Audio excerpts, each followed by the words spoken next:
Club men's basketball here, starting in about 5 minutes or so. I'm Billy Depew. Joining me pretty soon will be Caden McCrory as the Robert Morris Colonials take on the Youngstown State Penguins out of Ohio. Robert Morris 4-0 on the season, looking to beat a 2-4 Youngstown team that has lost 4 straight. With that, let's just get into the starting lineups. Been a bit of a change. At the guards, it'll be Jaden Bristol, followed by Elijah Cross and Isaiah Sales. So a little bit of a bigger starting lineup for the Colonials. Playing the forward spots is Ethan Kutz and Dave Solomon, the two-way guy. You know, he plays up and down the court, moves the ball extremely well. The keys for the game. The Magna 5 keys to the game, one of our sponsors for today. Defending the three-point line, Youngstown, this team is not very big. However, they do have some shooters on their team, which you will see periodically throughout this game. Be the aggressor.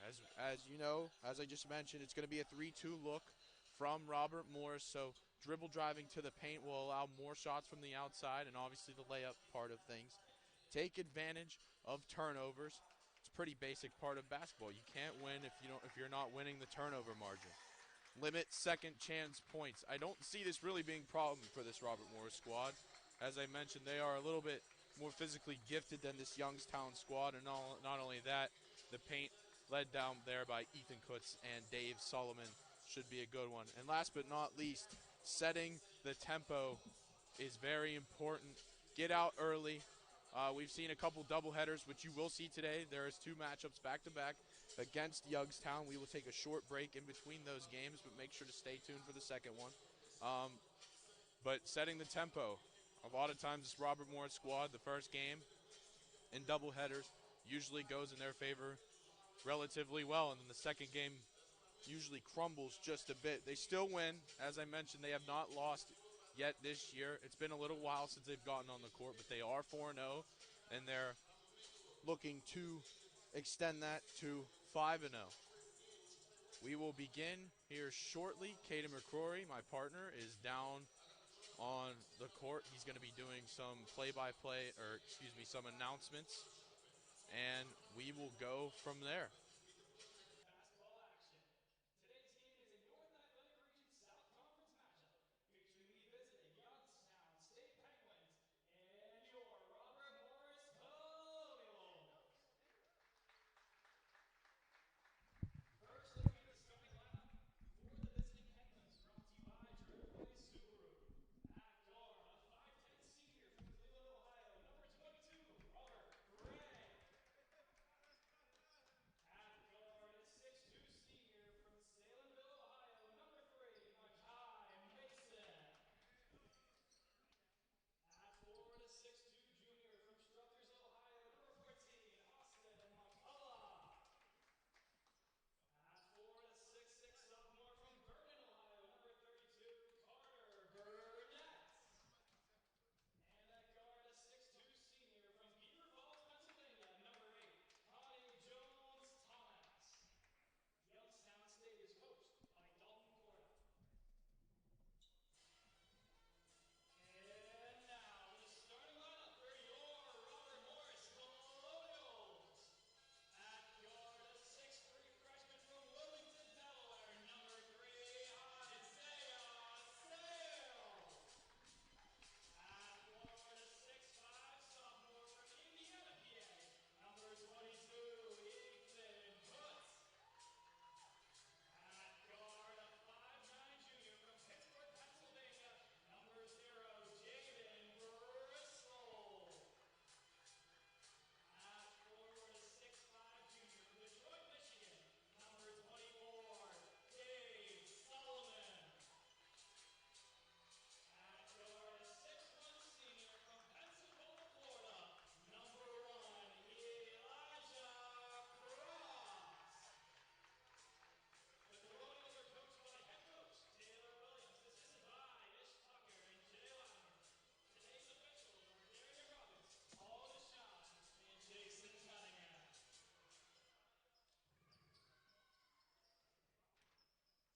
All right, quickly, before we get to tip-off, it is going to be Youngstown starting lineups. At the 1, it's going to be Robert Gray, number 22. At the 2, it's going to be Makai Mason. At the 3 spot, it's going to be Austin McCullough, followed by Carter Burnett at the 4. And number 10, listed as number 8 on our roster, but number 10, Kenai Jones-Thomas, will be the 5 for this matchup.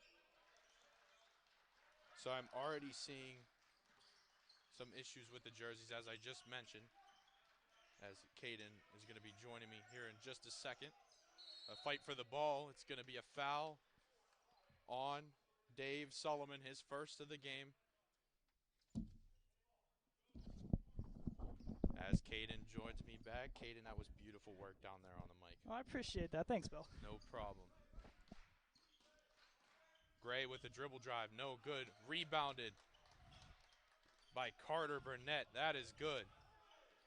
Youngstown strikes first. I was going to say, Bill, I see the jersey issue. I didn't get to hear what was going on downstairs, but the practice jerseys here for Youngstown? Absolutely. You see that, and there's a few number discrepancies as well, but nonetheless, we move on. That was a bucket for Robert Morris. 2-2 is the score. Cross with the 2 there. Good work by him. The just graduated in December. Good to see him back on the court. Shot there, no good.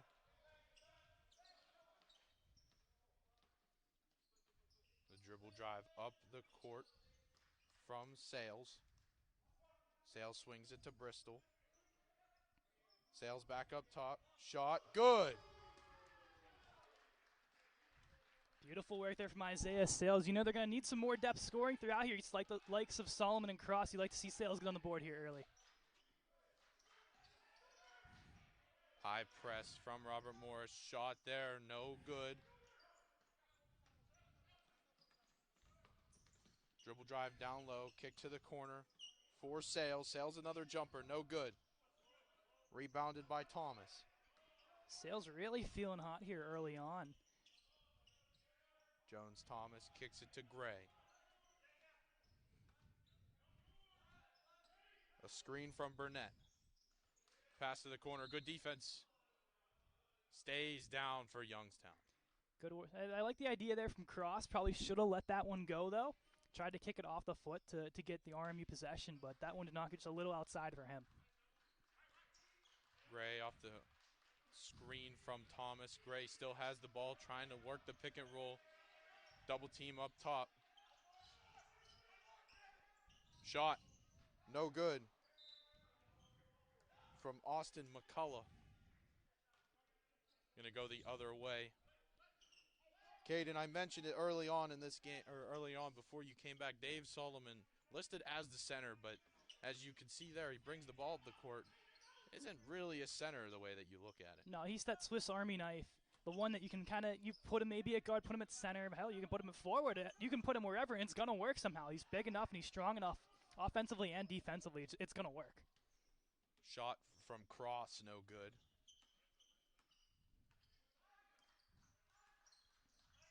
Gray with the ball at the top of the key. Too high post look from Youngstown. Kicks it to Thomas. Back up top for Gray. Gray moves it to Burnett. McCullough on the dribble drive. Stops. Back to Burnett. Kick out to Gray. Good defense from Robert Morris so far. Good dribble drive from Gray. Behind the back pass. Shot. Bank is open there for Makai Mason. We're up 5 apiece here with 16:30 to go. RMU's defense looks solid there, Bill, but they want them to force them to the outside. But you mentioned the keys of the game. That Youngstown State's a very good shooting 3 team. They just proved why there. Scrum for the ball down low. Eventually Youngstown ends up with it. For stat purposes, Bill, do you remember who got the first basket for Youngstown State? I believe it was McCullough off a jump shot, if I'm not correct. We'll give it to McCullough for right now, at least, just so we can keep track. We'll fact check that. Solomon on the dribble drive, pass down low. It's going to be a foul. Yeah, Kutz is going to head the line here for 2 shots. Haven't seen him at the free throw line too much this year. Last year he was usually a hit or miss player when it comes to free throws. Let's see if he's gotten a little more comfortable in this situation. Kutz with his first free throw. No good. Subs coming in here. That is going to be what I presume is Cole Burnett for Carter Burnett. It's a little tough to tell. They do look similar, but they did not give us a number for Cole Burnett. They did not, but I'm going to assume that's him. Kutz's second free throw. No good. Rebounded by Gray.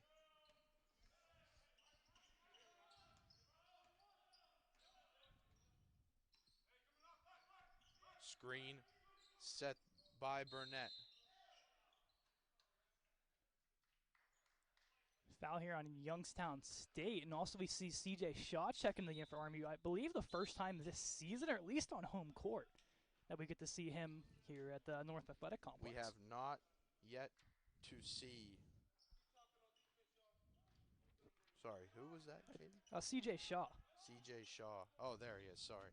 My roster's all screwed up. CJ Shaw does check in for the first time at home for Robert Morris. Solomon with the jumper. No good. Rebounded by Youngstown. Caden, it's almost like Noah Gray is pretty much their entire offense, as he really controls most of the ball for. So excuse me, Robert Gray. Yeah, controls most of it that. does seem that it's kind of like I think the Dave Solomon, where he's gonna be the one to take it up the floor, try to set something up and hit a guy like Cross open. And you need guys like that, and that's I think how Youngstown State has been successful this season, is through the likes of guys like Gray, who can drive the offense, make RMU defenders miss, get your wide open shot. You might not put the points up on the board, but if he's gonna make the play, that I think that matters more in the end. We do not have a number 4 on our roster for Youngstown. As Caden mentioned, these are probably practice uniforms, but who's looking? We will refer to him as number 4. We'll just have to wait to see what number we do not see on the floor. That's a good way to put it. Gray still having possession. Kicks it to the corner. Shot no good. Rebounded there. Bristol gives it to Solomon. Solomon still has the ball there on that wing. Gives it down low. Shot there, good. Good shot there from Elijah Cross. It was almost on cue what I said there, Bill. Solomon drives the play, gives it off to Cross, let him take the shot, and bang, RMU retakes the lead. And the possibilities are endless, Caden. Once Solomon gives up that ball, there's a lot that he can do with it. Shot there from Thomas, no good. Solomon has it once again at the top of the key.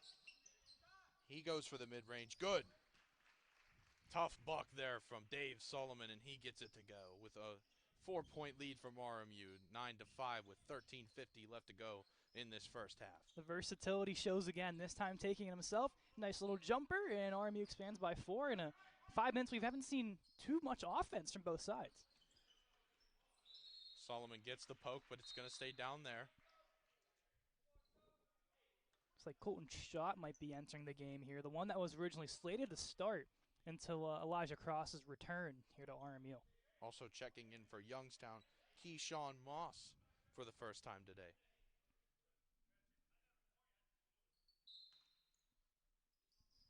Moss gets the ball at the top of the key. Also like Aiden Betzel, another player we've not seen on home court, on number 6 in black for the Colonials, making his first action as well.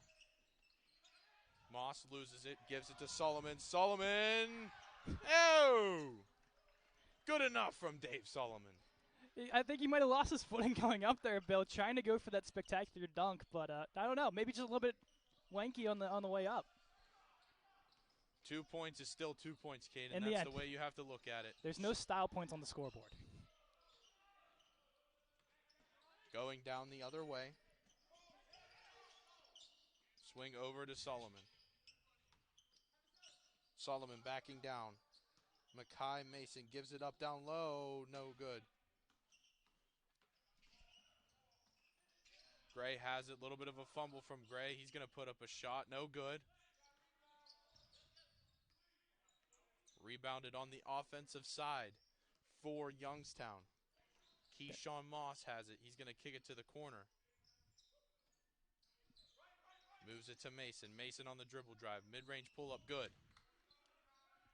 Mason up to 5 points already, Bill. I was downstairs, of course, doing the intros, and they were looking for a game ball. And the ref said, this will do, but we might have to change. So maybe it is a ball factor. That, you want to play the blame game here and there, but maybe it is the ball. Good rebound by Solomon. Cannot get it to go. Putting it up. Tough buck. Great rebound there from C.J. Shaw. Possible first points of his RMU career. Of course, we haven't seen him, so we're not 100% sure, but we're at least saying on here first at home. Shaw adds more depth to the size of this Robert Morris squad. Physically, the dribble drive from number 4. Good bucket there. Hopefully at halftime we can get a confirmation of who exactly number 4 is. Hopefully it's not one of these names that we cannot pronounce on our roster because, man, Kaden, we were looking at them, and there are some tough ones on here. They do like to challenge us, but I think we have an idea of what is the correct pronunciation. Shot down low to Dave Solomon. Good. 6 points already so far. Really driving the pace here for this RMU offense. It's only been him, Sales, and Cross put buckets in so far. Top of the key for Mackay Mason.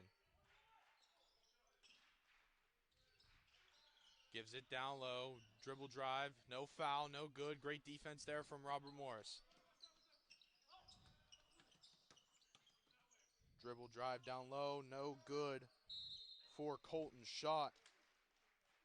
That's going to be a foul on Youngstown. Solomon goes to the line. Yeah, 2 shots here for Solomon inside. Solomon, knock on wood, of course. Pretty good free throw shooter throughout his career so far. And, of course, leading the team in scoring at the moment. So we'll see if the hot hand continues to ride here to make this a 8-point lead. Solomon's shot, no good. Commentators jinx strikes again there, Bill. Yep. And Youngstown is going to seemingly sub most of their lineup in. As we mentioned, we do not have full rosters for this squad, so it was a little bit tough for us to tell. Shot, no good. Good rebound by Bastille. Yeah, we see a number 10. I don't think we have a number 10, do we? We do not. We do have a number 3. Mackay Mason gives it down low to Burnett. No good. Rebounded there from Shot. He now has the ball. He's going to swing it to Dave Solomon. Very busy today for Dave Solomon. 3-pointer, no good. Rebounded by McCullough. The mullet flows well for McCullough, does. We were watching that in warm-ups. We were like, man, mullet looks good. Mason picked up his dribble, had to give it up. Burnett goes up for the lay, no good. Great defense there from Dave Solomon. Could not get the rebound. Shot on Mason. Mackay Mason has taken a lot of shots for this Youngstown State squad so far. Shot there from Thomas. It's good. Off the bank, and they cut the lead for Robert Morris to just 3. 9:30 left to go. Solomon with the give inside. We have a conversation of who's going to have the ball. It looks like it will be RMU's off a Youngstown leg as we see Shaw and Bristol check back in.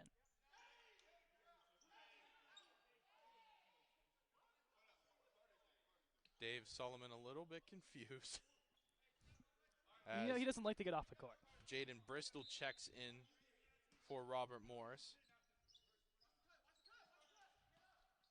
Good move there. Blocked by, I presume that is Burnett. Carter Burnett, to be exact. There are 2 Burnetts. Well, there's more than just a few brown-haired fellas on the court today, but it's going to stay down for Youngstown. Gray on the inbound. It has been surprising, though. We talking before the game about how these games end up, like 70 to 60, stuff like that. We're at the halfway mark. It's only 15-12. I don't know if it's a matter, like I said, of good defense or just the shots aren't going for either side. RMU, 10th ranked in the country, have a lot at stake here at these two games versus Youngstown State. Good defense there from Bristol, but I believe they are going to get Elijah Cross on the reach. As Yeah, it does look like that. going to have Ethan Kutz check back in for CJ Shaw.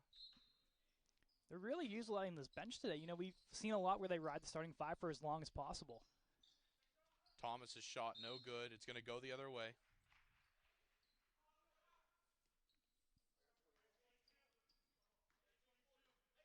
Bristol will bring it up for Robert Morris. Bristol on the dribble drive. Fouled on the way there. I think they might have gone for the reach. I believe so. And Levi Gray will check in for the first time today, along with Dave Solomon checking back in. It's going to be Colton Schott and the newly acquired Aiden Bastille. Is that how you pronounce his name? I think it's Betzel. Betzel. Shot no good. Caden, despite lacking the size of this Robert Morris squad, Youngstown is really rebounding the ball pretty well, both sides, offensively and defensively. I think they're just more of a sound defensive team, and I think that's how they, we mentioned the keys to the game. They're really good from the three-point line. It's where they're going to make their money up. Maybe forcing these guys to go for two if they're really good on the outballs and the rebounds. Given for Ptolemus. Gets cross up in the air. Pump fake was good. By the unidentified number 10. Yes. No, I believe number 10 is, sorry, I forgot to mention that to you. It is Kenai Jones Oh, Thomas. there we go. Of course, you pay a little bit more attention in the intro reads. Cross doesn't hit anything on that shot there. 7:50 to go. RMU up just one. Gray has it, and he's going to slip. No foul called there. Austin McCullough hits the deck, just slips right before. We're going to have a timeout on for Robert Morris. Yeah, I love the call of the timeout here by Coach Williams. 1-point game. We're going into the final closing minutes here of this first half with 7:42 on the clock. And for a team that really paces themselves on offense and three-point shooting, there just hasn't been enough of it. And Coach Williams, after these timeouts, he gets the boys juiced up. We can hear how energetic and loud he is. And that usually gets us pumping a little bit. Imagine what it does for his team. Coach is a very animated guy, and you will see that. And that brings the best out of players. And that you're right, it does juice up guys. And that's what they're going to have to see because they are only up one against this Youngstown State squad. Unbeaten this year is Robert Morris, and they're looking to extend that to a 5-game win streak thus far, where Youngstown's looking to get back in the win column after losing 4 straight. 4 straight losses, it's tough to come back from. And, RMU has, I believe, under 10 games remaining. I'm going to assume Youngstown State similar. These games matter. They're crucial when it comes down to it. Only a certain amount of guys get to move forward in the playoff ranks, and this division's tough. Penn State, I believe, 5th or 4th ranked in the country, the top dog. RMU right there with them. So every game matters. And with these doubleheaders, it's tough to stay energized, it's tough to stay juiced. You only have so much time in between to rest your body. That's why the bikes are so crucial. They have the massage therapists. They're so crucial. At least for RMU, I'm not sure how other home arenas work. But for RMU, at least they're lucky to have that advantage to their side. And not to mention, Caden, a lot of these games are played in doubleheader fashion, which Exactly. I didn't mention earlier in the broadcast. We will take a short break in between both of those games, but we will come right back for that second game, which will follow, of course, directly after this one, hence the name doubleheader. Yeah. I believe it's a 10-minute, 15-minute, somewhere around there in between. And all guys are different. For some, 10 minutes is perfect because it's not too long, but it's not too short where they're still acclimated to the game. Others would rather just say, you know what, no break, let's just play right now. Let's keep going. Music still plays, but the game carries on as Elijah Cross has the ball at the top of the key. Back to the starting five, it looks like. Swings it to Bristol. I believe Levi Gray still in the game for Robert Morris. Dave Solomon puts on a move at the high post. Kicks it down low, and they are going to get him for a walk. That was number 22, Ethan Kutz. Now we look to be back to that starting lineup as Isaiah Sales looks to check into the game. He did not go far enough into the table. Shot there from Youngstown, no good. Bristol on the rebound. He's going to take it down. Bristol gets fouled on the way down. That's one thing I love about Jaden Bristol. He doesn't have the size that maybe a guy like Cross, Solomon, or Kutz has, but when he drives in, almost 9 times out of 10 he gets fouled. He is so small, it's easy to get the contact when you're driving into the lane here, and that's what Bristol's been really good for. Sales checks in for Ethan Kutz.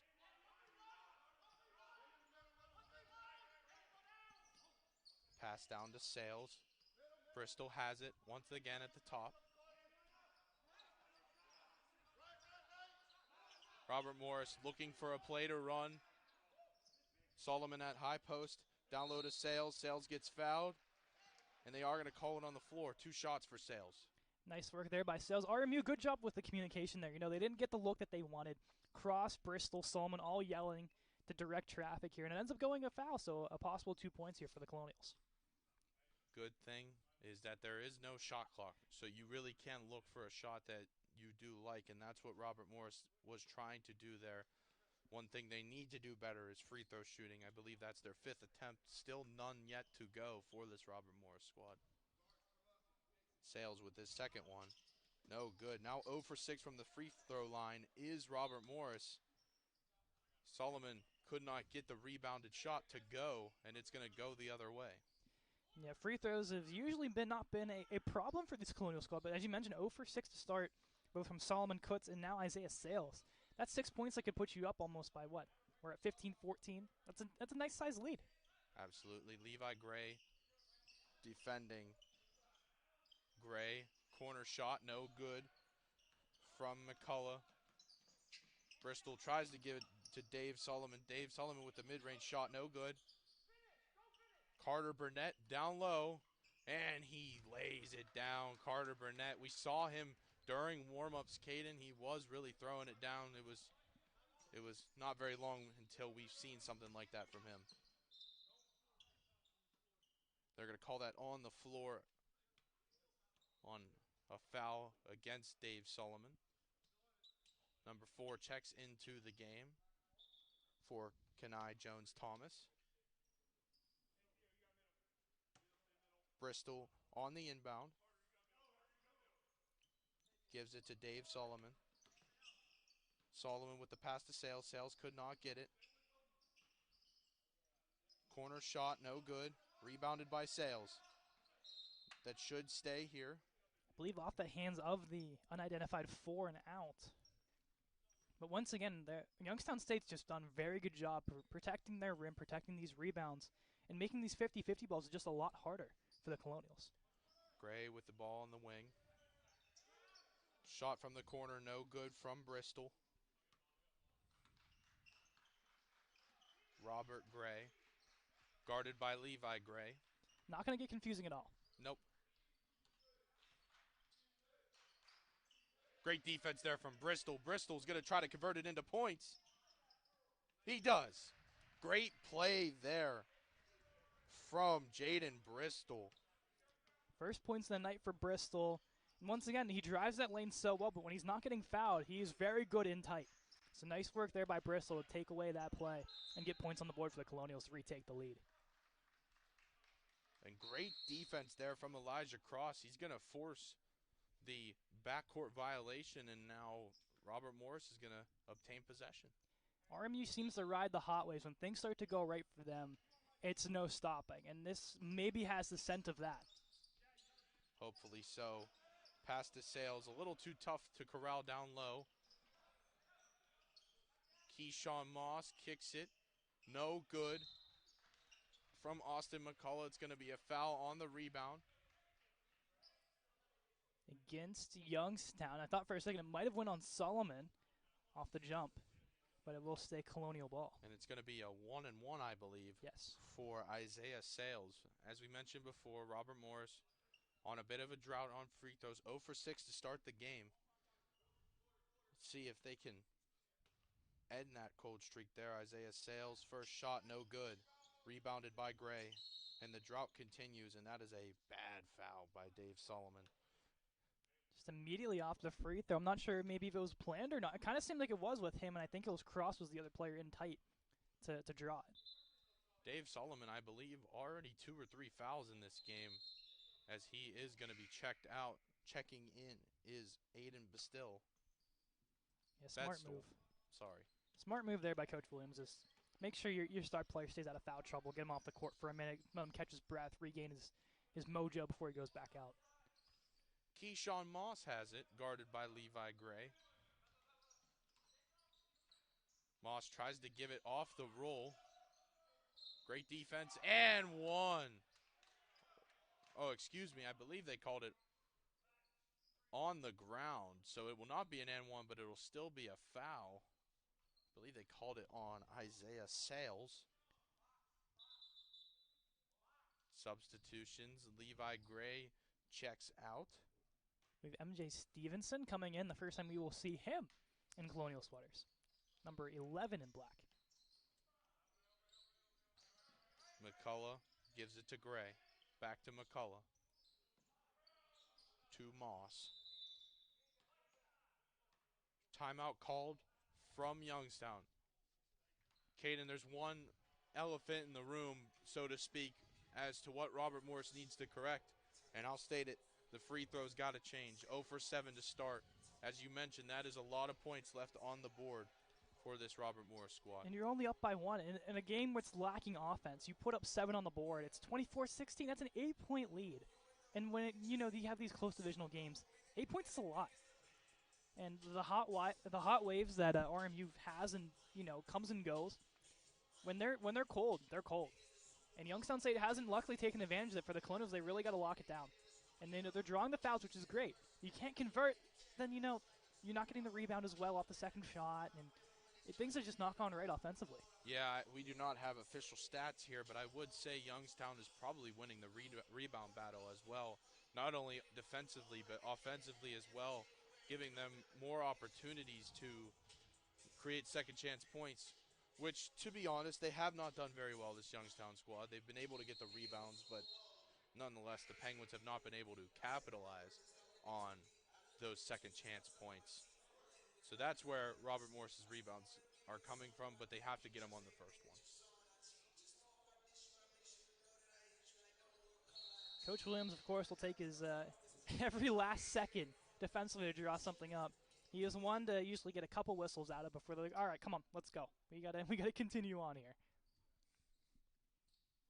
No changes during the timeout for either side.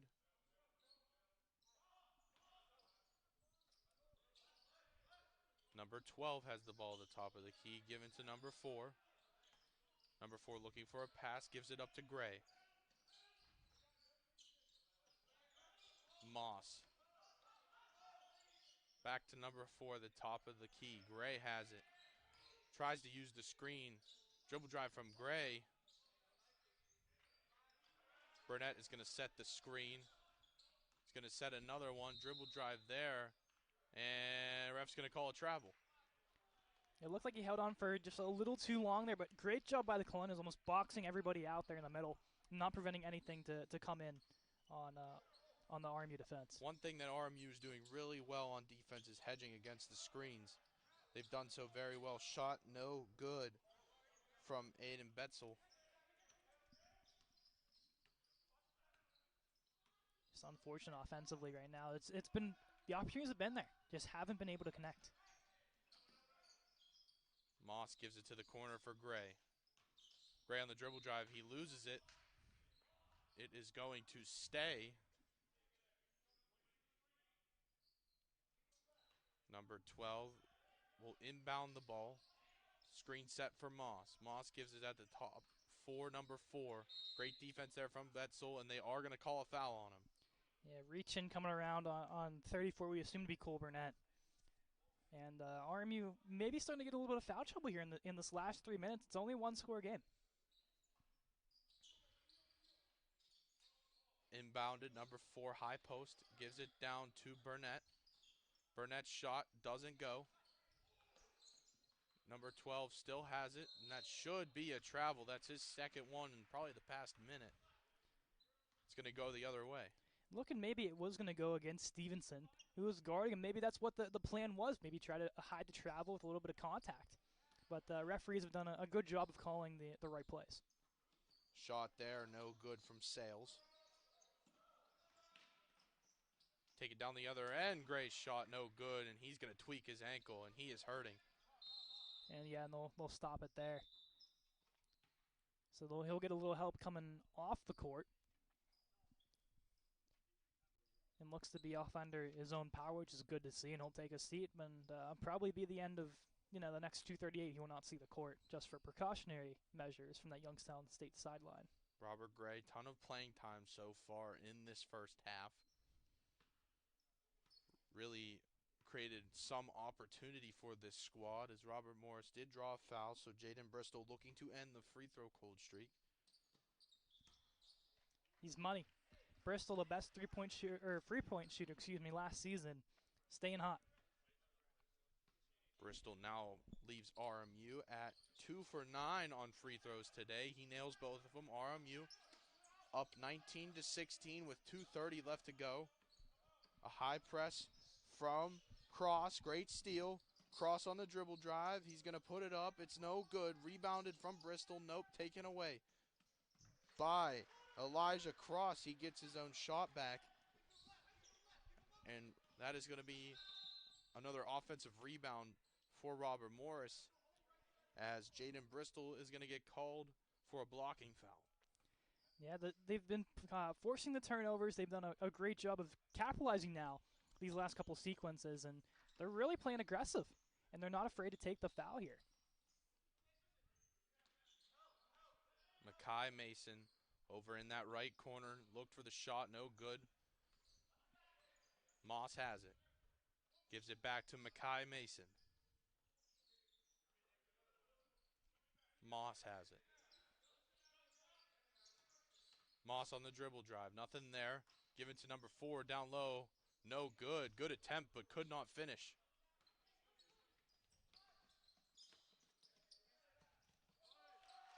Great, tough finish there from number 6, Aiden Betzel. And another steal from Elijah Cross. He goes on the dribble drive. It's good. And that should be timeout Youngstown State, as it's been all RMU. And I've talked about these waves a lot, and here they come. When they're hot, they're hot. And forcing the turnovers, Cross has done a phenomenal job of forcing Youngstown State to turn the ball over, and he is just too good and too confident to be stopped in tight. Youngstown State had this game to as close as 1 point. They are now down 9 to the Colonials.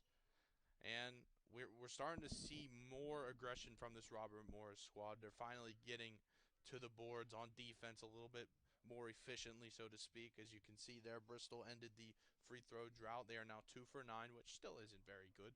But nonetheless, it's important that they start nailing those, because that really is the reason why this is even a 9-point game. Just to say, you imagine, like you said, you put up the other 7 points on the board, and then you're leading by double at this point if you're the Colonials. It's 32-16. That's just insane to me. And, this Colonial team has done a good job at making up so far here with this aggressive defense and getting in tight to make these shots. Looks like Stevenson backing on the court here for the Colonials. Stevenson does check back in. As we mentioned, this is the first time we've seen him in home stadium play. Makai Mason. Pass down low. Great pass down low. Number 4 finishes. Cross is going to bring the ball up the court. Has a free lane. And they are going to call number 12, who, as we mentioned before, we do not have a name on our roster, as Keyshawn Moss checks in for number 12. Crossed the line once again, usually very good from the free throw line, as well as Bristol.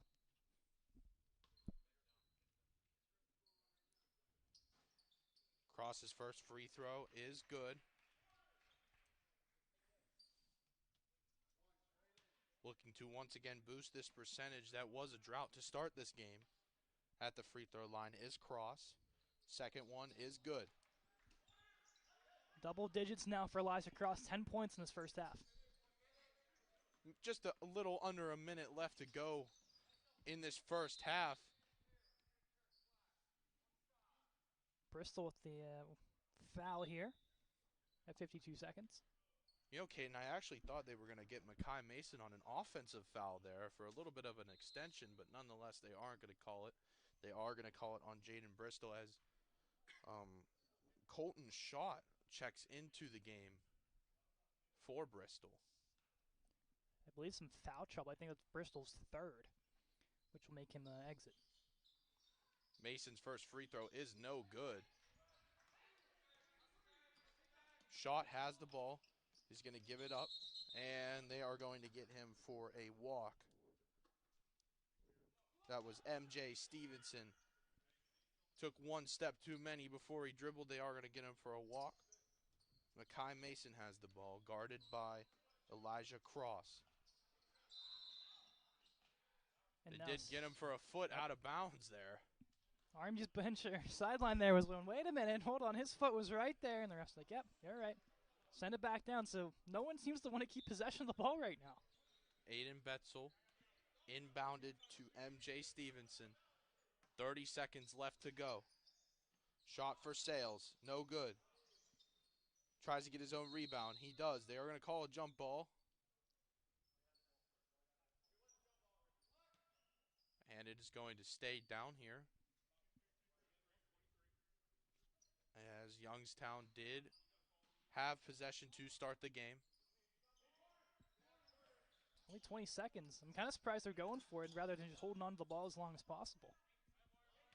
Keyshawn Moss now has it with just 15 seconds left to go. You have to imagine that they're going to look for a good shot. Dribble drive there. Down low to Burnett. Burnett's finish is good. 1 second left to go. Shot is up. No good. Just a little high there. From a little bit. Elijah Bristol, as Kaden mentioned, a little high. End of the first half, 27-20 RMU, 5-minute break. Caden,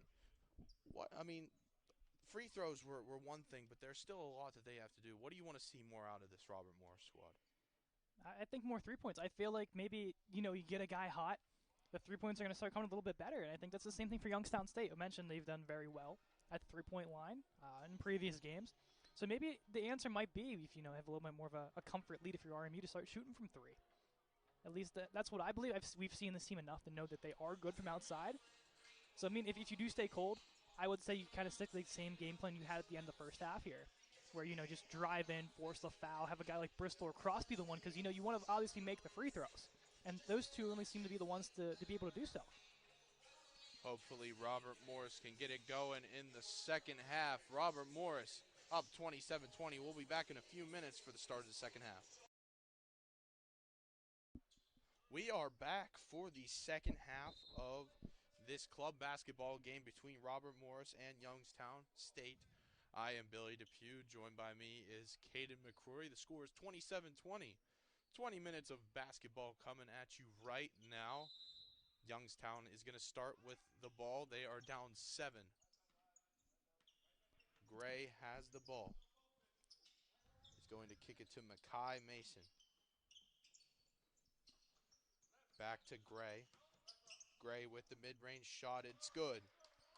Great dribble pull up there from Robert Gray. That's the first point of the second half. And the first points of the game here for Robert Gray.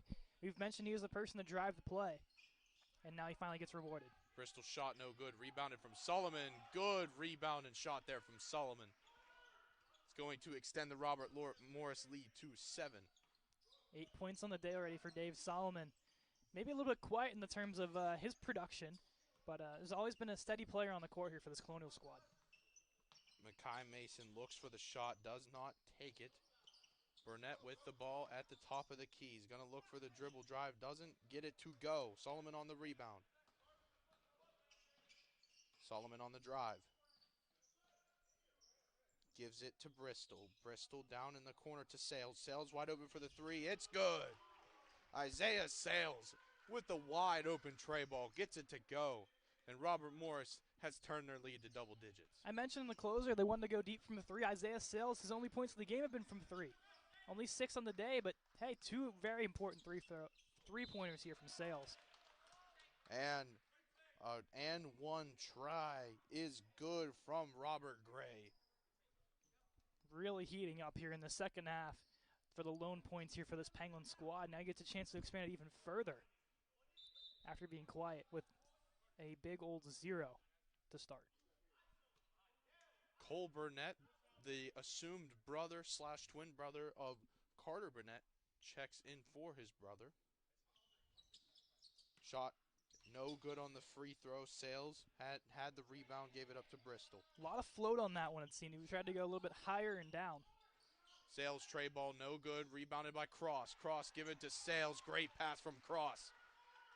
Sales with the bucket. Offenses are really humming now here, Bill. So is the defensive play as well. Dave Solomon on the steal. Cross picks up his dribble. Sales on the dribble drive. Could not get the ball up enough on the floor. Foul is going to be on Austin McCullough. And number 12, who, for those of you who were here earlier in the broadcast for the first half, we do not have a name on some of these players. We do apologize, but he is going to check in for Austin McCullough. Cross gives it down low, no good. A little turnover there by Cross. Elijah Cross, his third steal of the game. Great pass. Bristol has it. He gives it to Isaiah Sales. Isaiah Sales, 3 is good. That's now 3 tray balls for Isaiah Sales. And Robert Morris is going on a run. Sales, I don't know what was said in that 5-minute intermission, but Sales and Cross just seem to be on the same chemistry wavelength as Cross again almost forcing the turnover. And he does. Elijah Cross all over the place on defense. Creates another turnover opportunity for the Colonials. Isaiah Sales checks it in to Bristol. Bristol calls for a 5-out. Sales has the ball. Solomon posted up on Thomas. Solomon with the pump fake. Solomon with the mid-range shot. No good. Rebounded by Thomas. As Austin McCullough looks to check back into the game with Keyshawn Moss for the Penguins. Makai Mason gives it up down low to Burnett. Burnett's shot no good. Great defense there. Burnett still has it. Gives it back up to Gray. Shot from Makai Mason is no good. Dave Solomon on the rebound. Dave Solomon on the dribble drive. Mid-range shot. He is going to draw a foul that's going to be on number 10, Kenai Jones-Thomas. Good to see. I think Solomon's going to head to the line here. Maybe make up for the lengthy 0 he had on the free throws in the first half.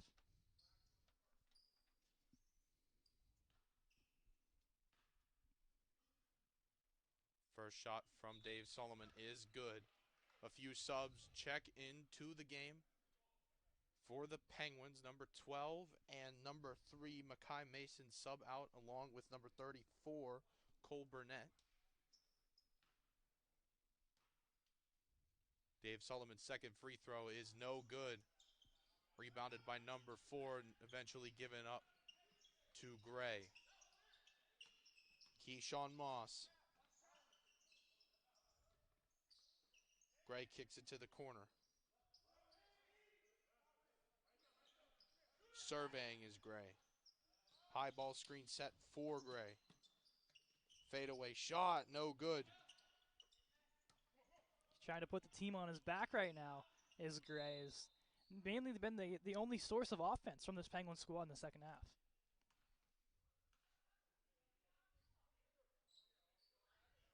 Solomon checks it into Bristol. Given to Cross. Cross with the three-point shot, no good. Rebounded by Keyshawn Moss.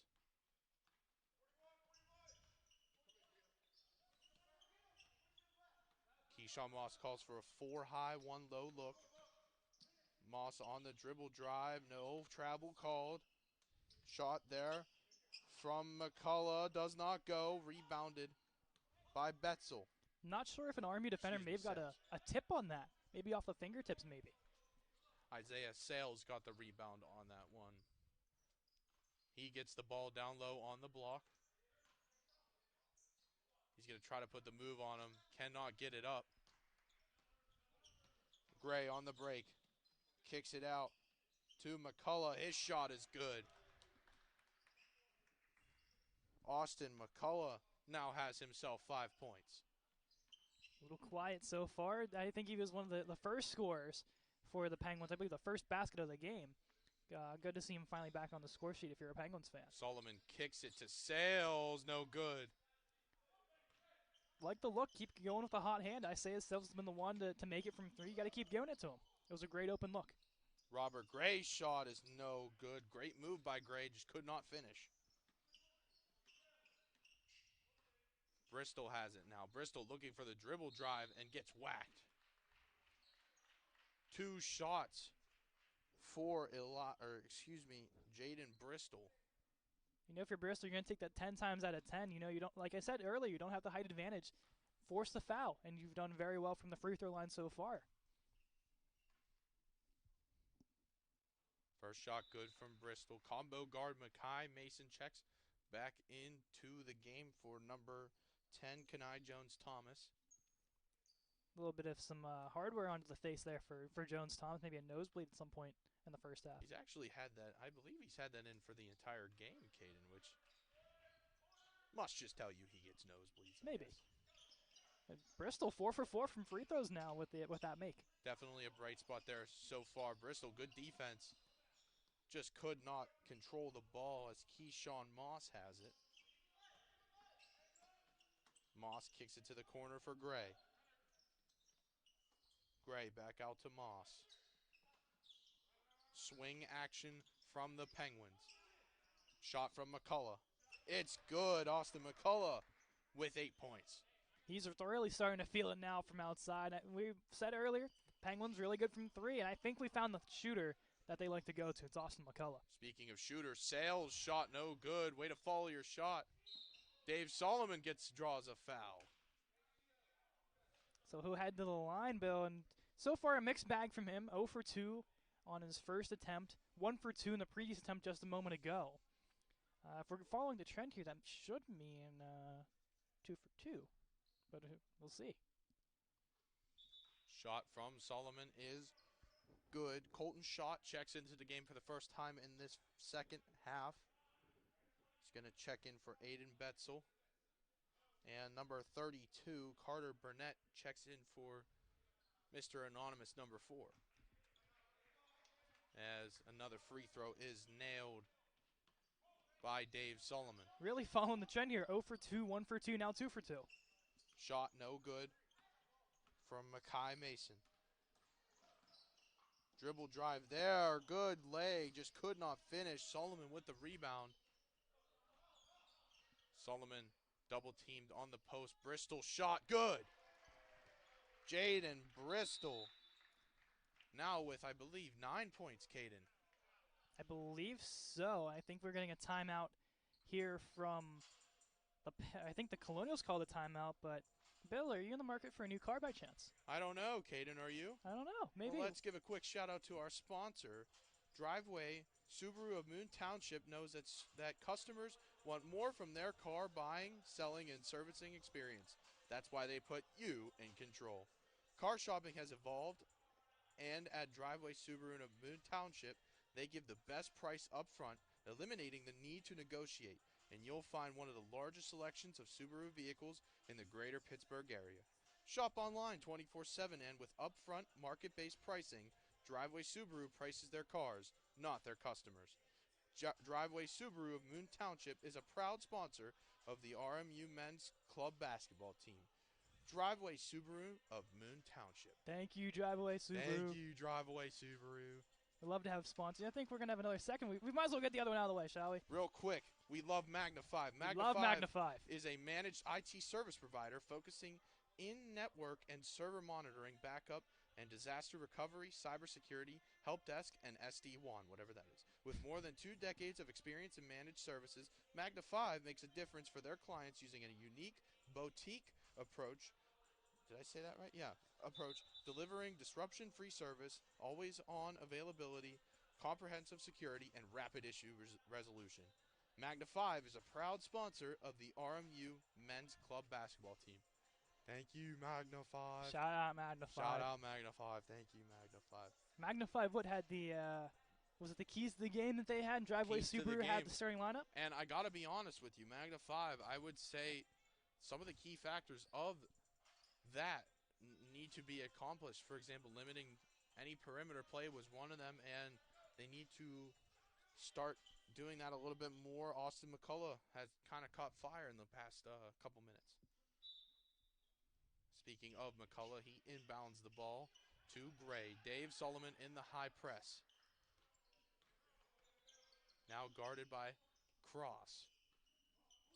Makai Mason, who's been actively involved in this offense so far, gives it up to Keyshawn Moss. Austin McCullough, as we mentioned, has kind of gotten a hot hand early on in this second half. Makai Mason gives it to Moss. Burnett in the high post. McCullough gives it to Burnett in the high post. Shot, no good. Rebounded by Burnett. Good defense there from Dave Solomon. Way to get the ball back after yet another given up offensive rebound. Solomon seems to always be around the ball and to kind of fall into it with Elijah Cross. Now starting to force turnovers. Dave Solomon with the fadeaway, no good.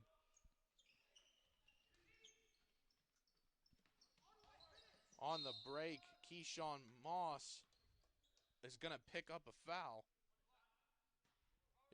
Draw a foul. It's going to be on the floor as well. I think it was on, it might have been Solomon was the guilty party there. He'll be nearing some foul trouble as well. Levi Gray checks in for Jaden Bristol. Having a little trouble, I think, with the substitutions on the sideline here.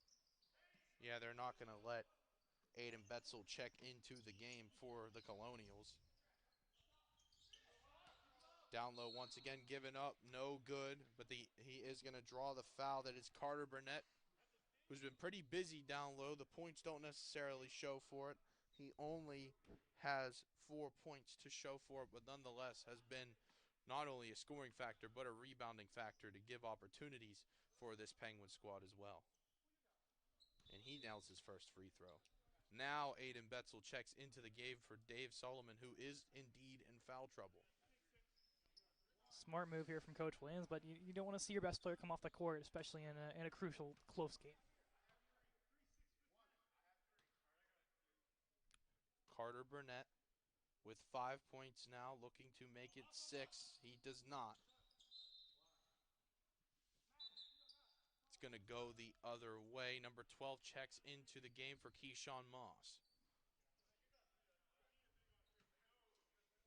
I want to see Colton Schott get a little bit more involved. A good three-point shooter, likes to work to the outside. Haven't really seen him take many attempts, let alone get the ball, and he has it now. Looks for a play. Schott gives it down low to Sales. He gets it right back from Sales. Schott did not make it enough. Great dribble drive there from Gray. Just could not finish. Betzel gives it to Cross. Cross on the dribble drive. Loses it on the way there, and it is going to go the other way. Bit of a close call there, Caden. I saw you signaling for it to stay. Is that a little bit of favoritism, or you think that was the wrong call? I feel like there's a little hand contact both ways, and that's what I think Coach Williams saw as well. So I could definitely see a coin flip there of which way they're going to call it. And they are going to draw a charge as the Colonials, as it's going to go the other way now. Foul is on number 12 as he checks out of the game along with Burnett and McCullough checking into the game. I did see Kenai Jones-Thomas check into the game. And Burnett's brother, Cole, also checked into the game as well. Possibly Cole. Possibly Cole. I mean, they look alike. We're and they're going to built assume. very similar. They are going to get a foul there. I think they're going to call it on Keyshawn Moss. I don't know if the rooftop sniper might have got him there for a second. He got a little trouble getting up. Either way, it is going to be a foul on the Penguins. It does feel a little weird to say Penguins as an opposing more than a home team. Of course, sure. being in Pittsburgh. It definitely does, Caden. It is quite weird. But that's all right. Double team closeout on Shot. Shot gives it up. Great pass from Shot. The layup by Elijah Cross. Robert Morris up 16 with 10:58 to go in this second half. 12 points on the day now for Elijah Cross. And we're going to get I know you guys saw you signal travel, but are they going to call it? I think they're going to get him for a jump ball instead. I do not know. That was my guess. The angle that we're in, it's not necessarily easy to always see the zebras, but trying a different thing as well with the monitor in front of us. Shot there, good. Elijah Cross from the corner. 15 points now for Elijah Cross, really feeling it in the second half. Up to 50 for RMU now as they take a 19-point lead. Gray on the dribble drive. Charge not called. Good bucket from Robert Gray. Coach wants this Colonial squad to attack the basket quick. Dribble drive there from Cross. It's going to stay on the floor as the Penguins are going to make a couple subs once again. Thomas and Gray check out for number 4 and McCullough. McCullough has been giving this Colonial squad a little bit of trouble on the perimeter with his shooting. They will look to keep him compromised, if you will, as he gets the rebound off the missed shot from Sales.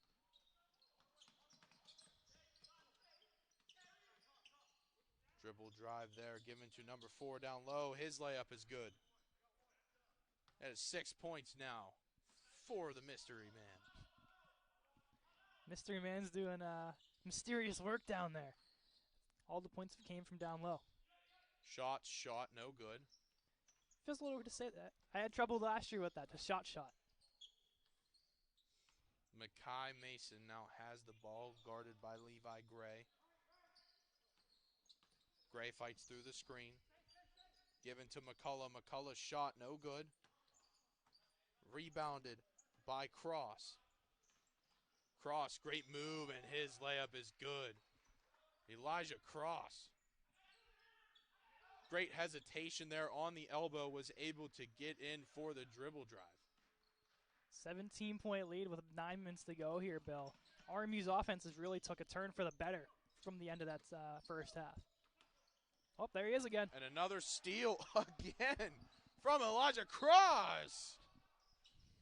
Man, his transition game is phenomenal, Caden. He's created a lot of turnovers so far for Robert Morris, and really has transitioned them into not only points, but as we see here, for free throw attempts as well. Man, you see Elijah Cross in open space, Bill. We've seen it time and time again. He is a flashy man when it comes for those dunks. And we saw it coming, but good defense by the Penguins, just forcing the foul. Elijah Cross's first free throw is no good. Robert Gray is going to check in for Keyshawn Moss. And Robert Morris also is going to make a substitution. That is number 22, Ethan Kutz, who did start the game today. Did not start the second half. He's going to check in for Aiden Betzel. Second free throw is good from Cross. 3 for 4 from the free throw line today for Cross. One of the bright spots, we would say, there for free throws. Mackay Mason crosses the perimeter. Gray has a wide open shot from 3. It's good. Robert Gray with a three-pointer. 53-38. Robert Morris with 8:30 left to go in the second half.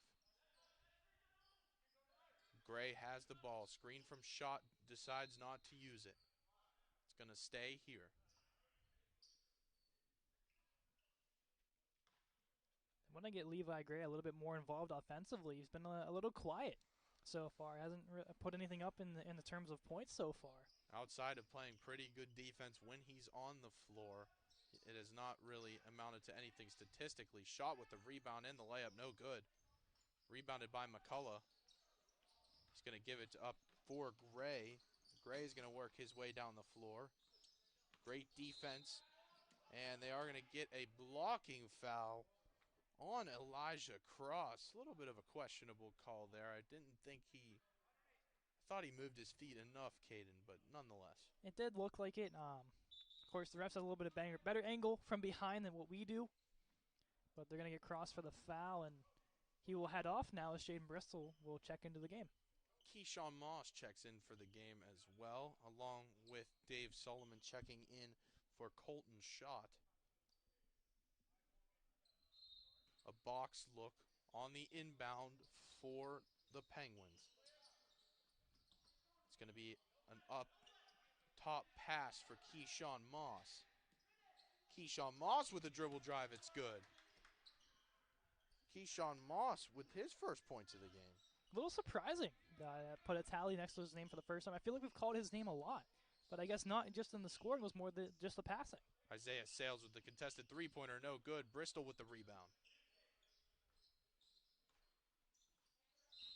Bristol tries to get the pass, does draw a foul on the floor.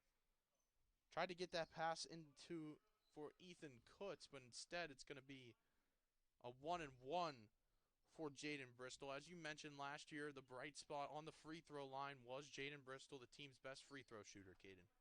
So far, so good today, 4 for 4. And way to go, dude. You started it there, Bill. That is awesome. You jerk. Man. Robert Gray now has it at the free throw line. He's going to kick it to the wing. He gets it back. Keyshawn Moss, as we mentioned, only has 2 points, but is still moving the ball very well for the Penguins. It is going to stay here. Believe off the hands in front of Ethan Kutz and out. Austin McCullough on the inbound. Wide open pass for number 4. I really wish we knew this kid's name because he's up to 7 points. Excuse me, 8 points. Silent but deadly, I guess, is going to be the nickname that he's going to be given right now because, of course, like I said, we don't know the name. I think it might be Zachary Flesh just from hearing outside noise, but once I'm not 100% certain. We will see what we can do in between both games. As we mentioned, there will be a second game. That is going to be a blocking foul on him. It's going to stay on the floor, which will be a one-for-one regardless. Isaiah Sales heads to the free throw line. Sales so far 0 for 3. Now let's reverse the jinx here, shall we? He's going to miss. Probably. I mean, statistically, I don't get it. I don't get it, Bill. To get a couple subs coming in from both sides, including Elijah Cross checking back in. Ethan Kutz hits the bench. As we mentioned, weird dynamic there. He started the first half, did not start the second half, hasn't had a whole lot of minutes. As he's gonna, or excuse me, as Isaiah Sales is going to nail his second free throw in the 1-for-1. Keyshawn Moss kicks it to Austin McCullough, who gives it up for Gray. Gray looking for that high ball screen. He gets it from Burnett. Great defense, great pinch there from Solomon and Cross. Luckily for the Penguins, they do get the ball back. Keyshawn Moss on the kick. McCullough looked for the shot. Pass to Burnett. Burnett could not haul it in. Another steal there from Elijah Cross. Bristol with the finish. Filthy. Double digits now for Bristol. Put him at 11 on the night. I say once again, 1, 24, and 0 have just been crazy on the top forcing these turnovers, and looks like we'll get a timeout here from Youngstown State. And Caden, it has looked a lot better in this second half. A few things that we talked about before the break. A lot of more free throw attempts that have been converted into points, and I got to talk about Elijah Cross, man. His ability to create turnovers on defense and to not only create those turnovers, but to convert them into points in offensive play is phenomenal. We aren't keeping track, but I just believe off of memory here, we're up to at least 5. I think we are at 5 steals. And that might be just from the second half. That's the even crazier part, because it was almost like he was just shot out of a cannon as soon as the clock started and the whistle blew to the beginning of the second half. Coach knew that even though this team was up double digits at half, I believe they were up double digits at half. I think it might have been 8 or 9 maybe. It was close to double digits, but still like not enough of a comfortable lead, but enough where you go like, all right, we gotta pile it on. We gotta run the start of this half. And that's exactly the point I was gonna make, and this has really been spearheaded at Elijah Cross at the helm and has really done very well so far. Not only that, they've done pretty well controlling fouls as well. 6, so they are pushing for bonus territory, 1-on-1 territory for the Penguins, as the Penguins will look to make a 3-player substitution. The dribble drive there from Elijah Cross, and 1. Man, he gets in tight, he puts one up, there's no stopping him. Remarkable game, now up to 20 points. A very complete game from Elijah Cross, both sides of the ball. As I believe this is the first time today for Youngstown State that neither Burnett brother is on the floor, or cousin, or supposed family whatever member. They are. Or maybe it's just a coincidence that they're both named Burnett and they Maybe. look just alike. Number 12 has the ball. The other identified man. Kicks it to the other no-name man. In the corner now is Thomas. Some motion action from the Penguins. Makai Mason kicks it out to Thomas. Thomas with a deep 3, no good. Coach did not like that one. And Cross is going to give it to Sales. Great pass. Sales could not finish. Gets his own rebound. A bit of a stat padding action there from Sales as he gets his second one to go. 15 points on the night, most of them coming from 3. Isaiah Sales kind of getting undermined in some ways by Cross and Solomon on the point board. But he's had a phenomenal second half. Thomas has it on the block down low. His shot no good. Rebounded by Solomon. Solomon lets Cross get underneath it. Cross with the crossover. Waits, and it should have been a bucket, but they called the foul. It's going to be on the floor, and he's going to get his free throws. And you want the 2 points there for Elijah Cross. Questionable, at least the bench, you wanted the 2 points on the board there with the +1. But we'll see if Elijah Cross can at least make up those 2 points here. Coach feeling a little comfortable with the lead now. We're going to get some players who have yet to check into the game for the Colonials. Number 11, MJ Stevenson, who we did see at the beginning of the game, does check in. Number 20, Peyton Johnston checks in for the first time today.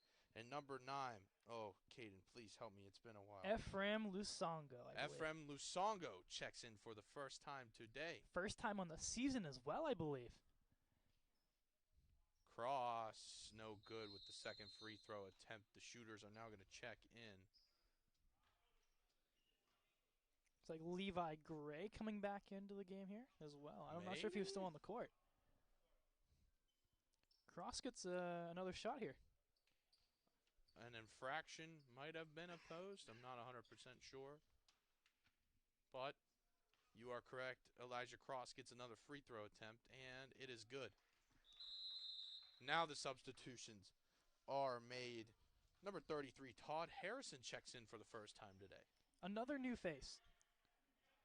Like just looking through here, Harrison, Shaw, Stevenson, Lusongo, Betzel, all new members, I believe, that have gained eligibility for the second half of the season. Haven't seen the likes of a Lance Young this game at all, or a Ryan Levy, some of the other mainstays from the lineup. A fan favorite in Lance Young. Man, what a Gateway alum as well, close to Billy and I's hometown of Plum, PA. Yeah, I don't really like them. Anyway, the dribble drive there from Harrison. And the bucket is good. From Peyton Johnston down low. Makai Mason really dealing with the high press from the Colonial. Swings it to number 12. 12 with the dribble drive. Mid-range shot is no good. Rebounded there, given up to MJ Stevenson. Stevenson has it. Johnston now on the wing. Gives it down low.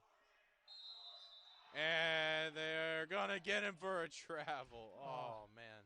Lusongo looking for his first point. So close. Lusongo robbed of his first points here for the Colonials in club play, as a few substitutions are going to be made for the Penguins. Kanai Jones-Thomas checks out along with Makai Mason. McCullough has it. Gives it up to Moss. Moss back to McCullough. McCullough trigger. It is no good. Levi Gray with the rebound. Gives it up to MJ Stevenson. That's going to be a 2. No good. Rebounded there by Burnett. Burnett with the pass to McCullough. McCullough's pass somehow finds number 12 down low. He's going to try the back down. Has the pivot foot. Gives it up to the wing. Dribble drive by number 4 is good. We have to figure out this kid's name. The 10 points, I mean. I feel bad. I really do. MJ Stevenson on the dribble drive. Could not find his pass target. Number 12. With one too many steps, but that's all right. They're going to give him the bucket there.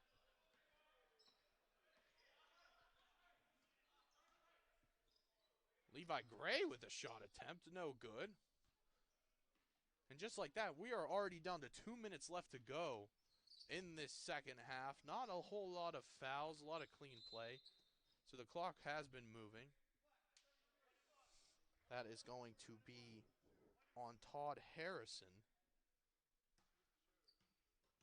as Keyshawn Moss is going to go to the free throw line. I'm getting alerted of a couple changes of the numbers are not correct with the RMU ones as well. Really? Number 11 is actually Whaley. 33 is Shaw. 33 is Shaw. Okay. I'm going to have to go off of your rosters now. Levi Gray with a dribble drive. He's going to get 2.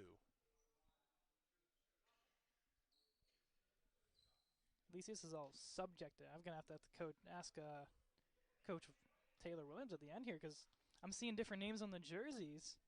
But maybe they are right, maybe they're not. That is to be determined, as what I presume is Levi Gray. That is Levi Gray. That's 100% Levi Gray. Okay. I can give you that. He's going to have his first point of the game. Fadlamulos for sure. Shaw is 33, not 23. That is for sure. Taken there from Gray. Lay attempt is good from Peyton Johnston. Johnston getting plugged in here and it's looked really comfortable so far. Only a freshman for this RMU squad.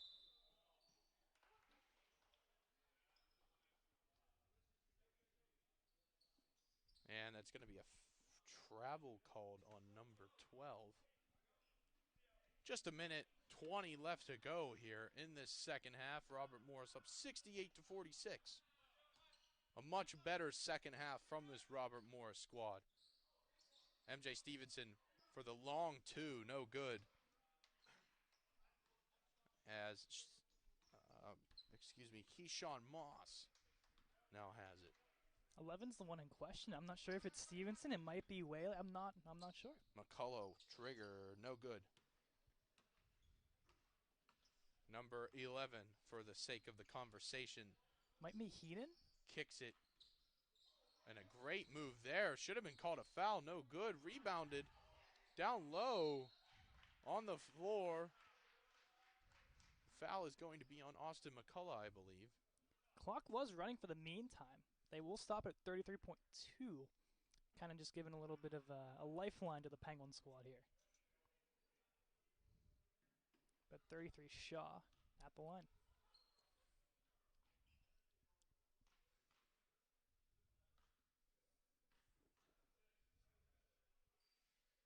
His shot is no good.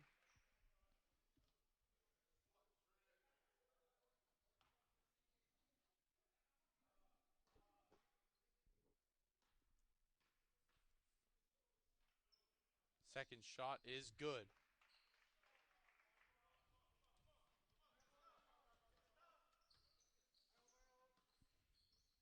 Number 12 now has it with just 25 seconds left to go. Passes it to the corner. Kicks it to McCullough. McCullough's shot is good.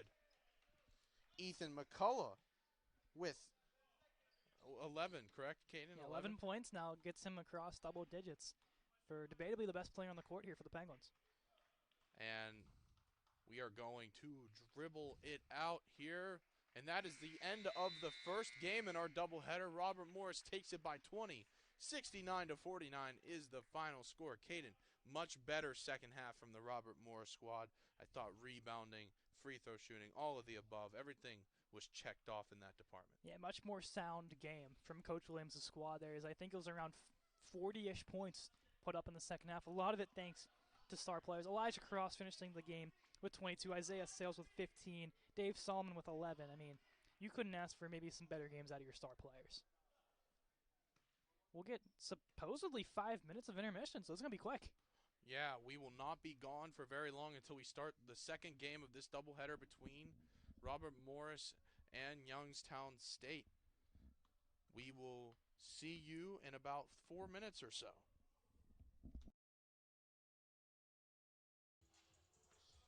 As the Youngstown State players make their way back onto the court, we are here for the second game of the doubleheader. Robert Morris winning the last one, 69-49, a very dominating second half. I am Billy Depew. Joining me very shortly will be Caden McCrory, who is also making his way back up the steps. They might give the players a few extra minutes to warm up. Usually the time in between doubleheaders is 10 minutes. But today, they have only done 5. And if you see my partner, Caden McCrory, down on the court, he's getting some roster changes from the coaches. Youngstown State and Robert Morris both had some issues going along with their rosters. And the coach is now changing those. As for the game, we do not have starting lineups for this second game. The first half and the second half did have different starters in each of the halves. So it is very hard to tell, but just based off of the 5, well, there should be 5. There's only 4 out there right now, unless I'm not seeing one. Out there for Youngstown State. There we go.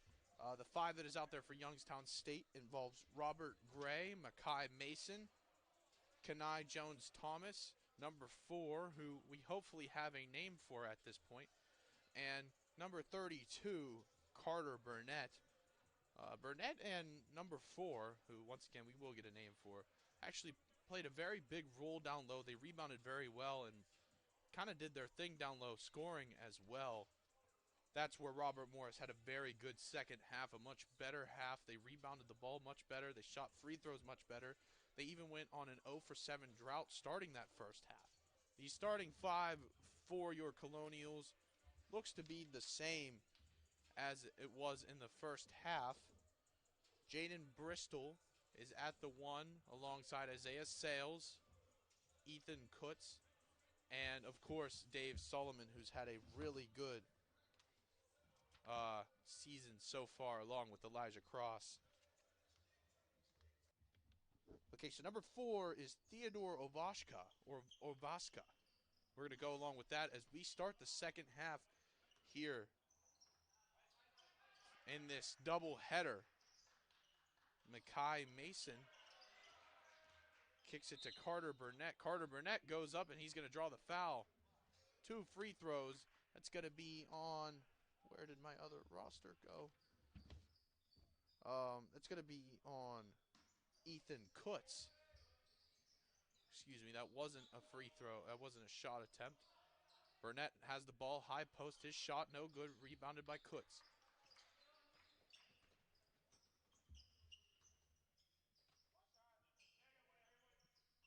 Taken up at the top of the key is Elijah Cross. Swings it over to Sales.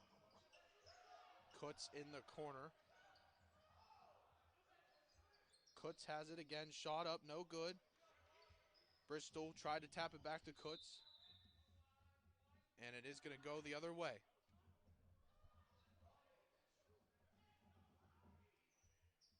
They want Ethan Kutz to shoot the ball. He did have a few open opportunities down in the corner over there.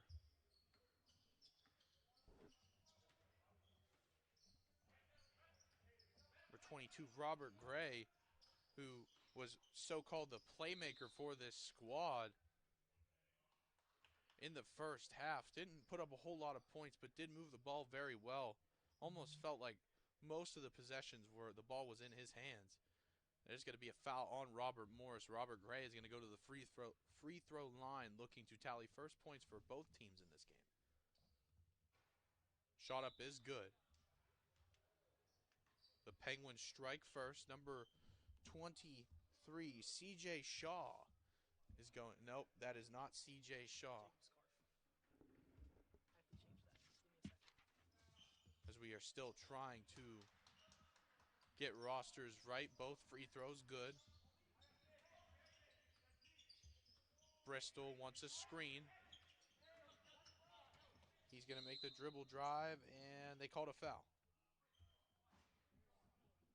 That's going to be on Makai Mason. Also heavily involved for the Penguins in that first game. A lot of combo guard action. Okay. So, yeah, we do have some different names here. I will try to do my best as Dave Solomon with the dribble drive is good. It's all knotted up at 2 with 18:40 left in this first half of the second game of the doubleheader. Makai Mason, leaner three-pointer is good.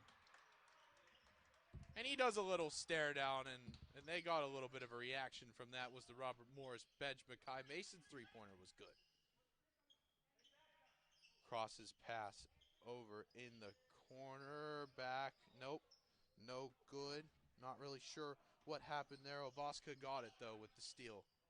Makai Mason with another three-pointer, no good. Rebounded by Ovaska. Kicked out to Thomas. Thomas's shot, no good. Rebounded there by Jacob Scarf. Jacob Scarf with the rebound. That is who number 23 is. Shot there from Bristol. Good.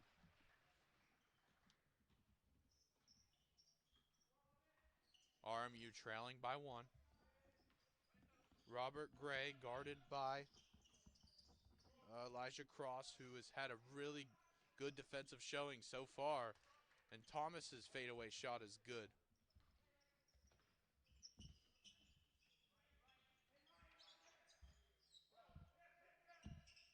Shot from the corner, no good. Solomon with the rebound. That is good. So second chance opportunities, Dave Solomon now having 2 of them. Robert Morris still trailing 1. Makai Mason loses it. That's a steal for Bristol. Bristol's pass to Cross. Give it down low to Jacob Scarf. Great finish there from Jacob Scarf, and Robert Morris is going to take the lead as Caden finally comes back. I think we're all good now. Took a little bit, but I think we're all set up finally. We are still going to try our best with the roster, so please bear with us. Gray with a beautiful fillet.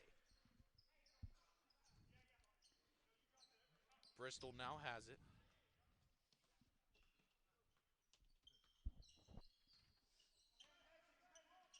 Bristol uses the screen to Scarf. He loses the ball. Sales ends up with it. Sales with the mid-range shot. It's good. Isaiah Sales had a lot of perimeter success that last game. both have specifically the second, but he knocks down his first shot of the game. They give him the 3 on that? No, I I think believe. it was. I think it should be too. I'm not sure if it. Did they give him the 3? They might have. Should have been a mid-range shot. Shot from Thomas from 3, no good. Rebounded by Scarf. They're going to call an over the back on number 32, Carter Burnett. Ooh, I got all the stats ready to go here, Bill. The only one I'm missing right now is who made the first 2 free throws for Youngstown State. Oh, man. I was so jacked up with all the roster changes, I don't even remember. It's okay. It's only 2 points. We're all caught up otherwise. I want to say it was Carter Burnett, but don't. We're going to give it to him. Dave Solomon on the back down on Thomas. His shot is no good. Rebounded by Gray. Gray finds McCullough, the sniper, so to speak, of last game. He had a lot of perimeter success. Dave Solomon, do something cool, Dave. Yams it down. Dave Solomon jumping out early. Quick, easy 4 points for Dave Solomon. He had 11 last game. Maybe a little bit low for his expectations, but a nice 4 spot to put up here in the first 5 minutes is not bad at all. Also important to mention that Dave Solomon was dealing with foul trouble early on in that game, so might have been the reason why his scoring output was a little bit lower, Caden. Also a little bit of math, of course. I did do it while I was in my little session here. 50% from the free throws were the Colonials by the end of that game, 14 for 28. Which is a long shout from where they started. Started off 0 of 7 in that first half of the last game. Pass to McCullough in the corner. McCullough with a shot fake finds Ovashka. They're going to call a blocking foul, I believe, on Dave Solomon. 14:15 left to go. 14:50 left to go in this first half as some subs are going to be made. Let's see if we can get some of these right. Number 12. He wants to be known as Java. I asked the coach down there if they want to call him Java. Java. Okay, there's a much longer name on my paper. We're going to go with Java. Speaking of Java, the shot from him, no good. Rebounded. Java Odoliv will be his name then at that point after we take And number 6 for the Colonials is now who, Caden? Delrius Robinson. Delrius Robinson. The Carlo transfer. And yeah, it was a little. I was down there talking to Lance Young, and I'm like, hey, these are all messy. He goes, what the? Looking through, he's like, that should be Robinson, that should be Whaley, that should be Scarf, that should be Shaw. I'm like, man, I know. He's like, Taylor really done messed this up. I was like, oh, tell me about it. Gray now heads to the free throw line. That was loud. I hate to be negative like that, but that was awkwardly loud from our perspective, as he is going to miss the first one. Shot checks in for Isaiah Sales. Gray's second shot is good. So we had a couple more substitutions in as well, as it looks like number 2, Keyshawn Moss back in. Keyshawn Moss and Makai Mason check in for Robert Gray. And I believe that was Kenai Jones-Thomas. Shot there was good. Jacob Scarf there on the... Scarf. He's the big man, 23, in black. Wasn't used as much as I thought they would last game. Is one of the new recruits, a big man up front, forced to be reckoned with. Scarf having a pretty good first half so far in this game. Burnett on the dribble drive, and they are going to call a foul on that. Jacob Scarf, ref argues that he got beat on the dribble drive. And now Carter Burnett is going to the free throw line. I'll give you props here, Bill. We guessed that 34 was Cole Burnett, and we were right. So, I mean, good job on your part there, saying, you know what, they might be brothers. They are brothers, I found out. That is good. At least we got something right with the rosters, as his brother, Cole Burnett, is going to check in for him, but Carter is the shooter, so he will stay in for his free throw. Second shot is good. Cole Burnett checks in for Carter Burnett. 3 points so far out of Carter.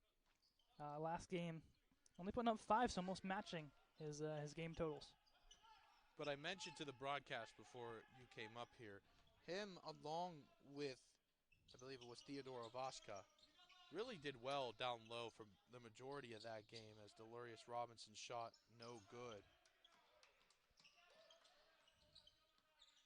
Java has the ball, as we are now going to call him. Makai Mason shot no good, rebounded by Cross.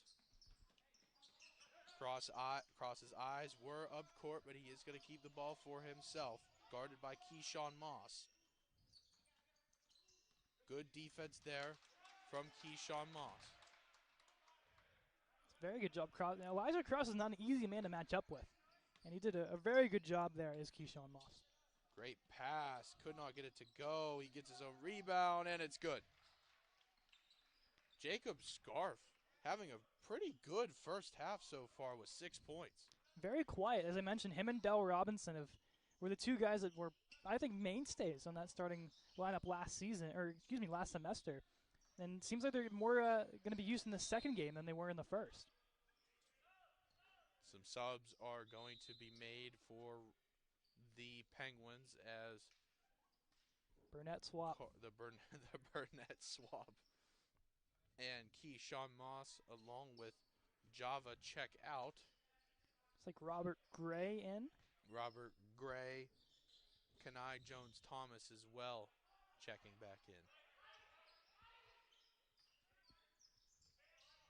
And another turnover created by Elijah Cross. That's going to go the other way. A little bit of sports news, Bill. I'm not sure if you know former NHL goaltender Patrick Waugh. I don't know if that rings a bell or not. Mm-hmm. The new head coach of the New York Islanders. Wow. I didn't even know they fired their head coach. Well, they just did. Oh, just look at that. All on a random Saturday at 3 o'clock. They said, you want coaching change. Austin McCullough's shot not high enough. Elijah Cross now has it. Mid-range pull-up, no good. Jacob Scarf did have the rebound, elected to tip it in, could not go. Now, I believe that is shot, shoots, and it's good. His first points of the day, I believe. Yeah, first points of the day, Bill. I've been calling for him to get the ball a lot. Only had one shot opportunity last game, which he did not prevail on. Good to see shot on the scoreboard. Loves to go from outside from 3. Makai Mason's three-pointer, no good. He's 0 for 2 to start this first half, and a timeout is going to be called. Yeah, Coach Williams is trying to settle his boys down. I believe he was the one to call the timeout. Only an 8-point lead, a little bit better scoring than it was at this point last game with 11:33 left on the clock. So we get a little bit of some Kodak Black rolling in here, huh? Little man shooting free throws, hopefully. Sam, zoom in on the little kid there. Let's get some other action going on here. All right, Bill. Going for the free throw.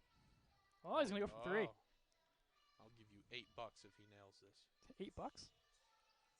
Oh, Bill. You should pay me 8 now. No. You pay me 8. No. That's not how this works. This is the future RMU Colonial right here. Coach Williams getting his scouting in from a very young age. Well, as they're doing, while he's shooting around Caden during this timeout, the score is 19-11.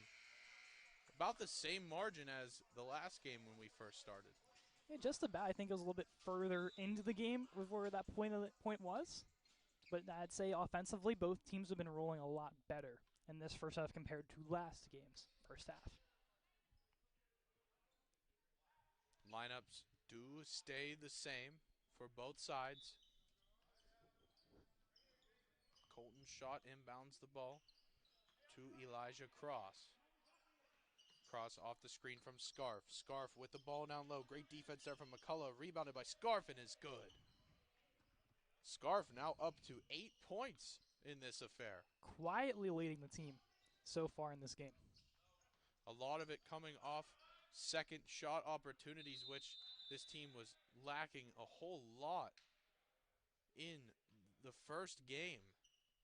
And another turnover created for the Colonials, and now Cross has the ball.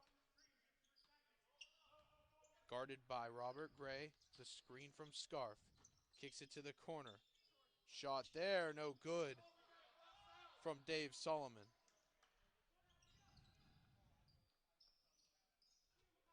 Still a high press from the Colonials. Mackay Mason, excuse me. I don't know why I said Malachi. Great hustle there, and another steal from Elijah Cross, but unfortunately he loses it, and it's going to stay in Penguins' possession. Like the reach there from Cross. Kenai Jones-Thomas. Good awareness not to touch the ball, realizing it was going to go out. And not only, sorry to cut you off, Caden, but not only does Cross create turnovers, he does it without fouling. Yeah, I think it's the biggest part as well. You're not going to draw the fouls. Cross puts another one up.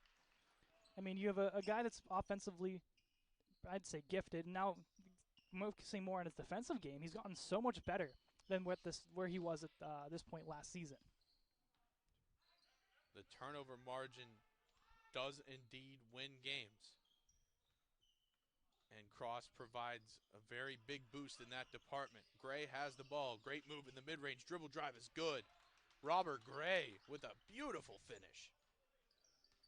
Quiet for the first half of last game. Already put up 5 here in this one, 7 in the first game.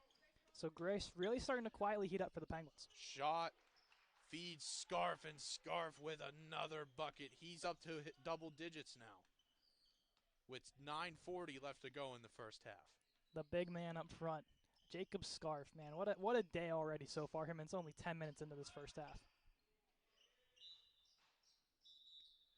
And tipped off the hands of Cross. It's going to stay here as a few subs made by Youngstown. Given down low to Thomas. Scarf in the defense. And shot. All ball. Ref disagrees. You could hear the moan from the RMU sideline, along with Elijah Cross at the bottom of the screen. Not very thrilled with that call, as it will send Connie Jones-Thomas to the line. Kenai Jones-Thomas, who's, I would say, is playing somewhat positionless basketball. Kind of all over the place. Does have a trigger tendency as well from the perimeter. He nails his first free throw. Looking to cut the lead, the margin to 10. He won't. They're going to get over the back on Ovashka, who, again, did not have his name in the first half, Caden, but he has played, well, did play phenomenal in that first game against the Colonials and will look to build off that performance. Yeah, 10 points to his name. And honestly, I do feel bad we couldn't get the name sooner. The coach said it's okay. That was my bad. You know, the numbers always get mixed up. We got a foul here on the Colonials down low. They're going to get, Scarf on the over the back. Not a huge fan of the call, as now Scarf's going to have to sit down. And Kenai Jones-Thomas is going to head to the free throw line for a 1-and-1. Yeah, sadly, I have to take Scarf out of the game now. I believe that's the second foul already. So he'll have to take a seat for the time being, with the Colonials now very much in foul trouble. Thomas's first shot is good.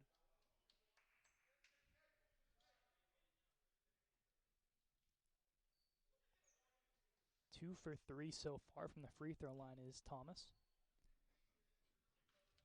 Isaiah Sales checks into the game. Free throw no good, rebounded by Robinson.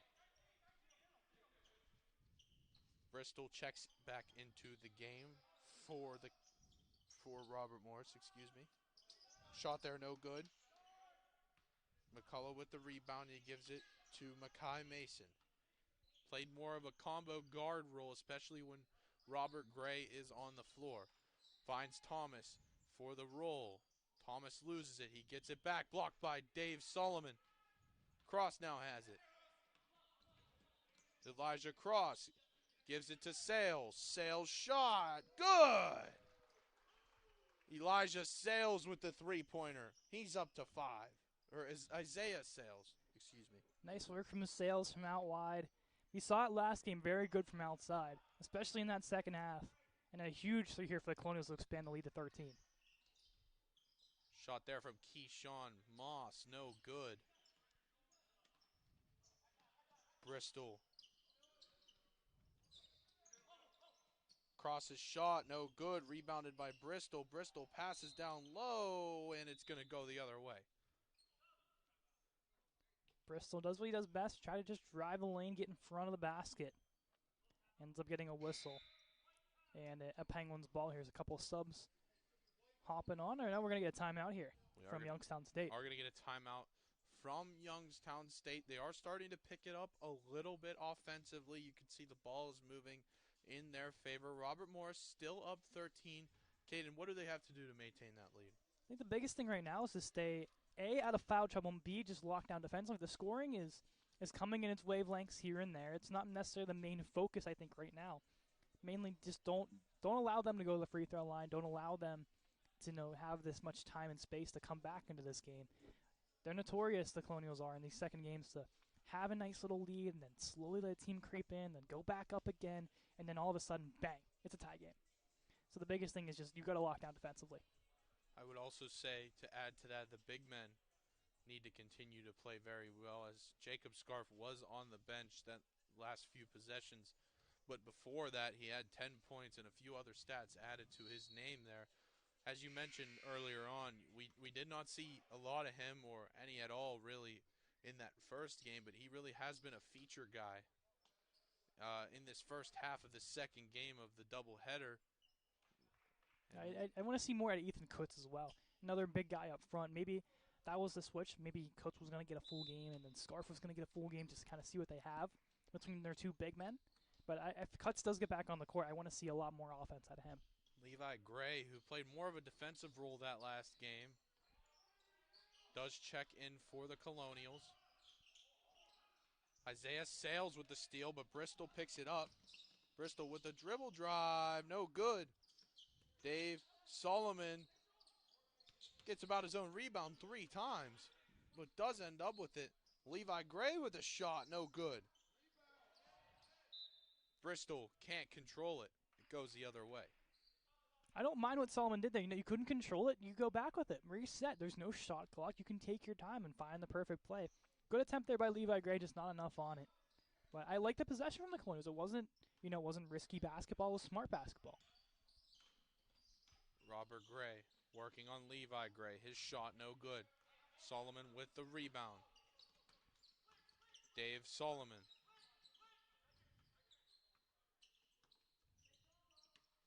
Down to Dolores Robinson. Out to Sales.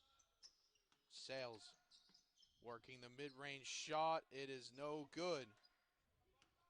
Rebounded there by Cole Burnett, who looks to probably be subbed in by Carter Burnett here at the end of the next possession. Stop Makai Mason.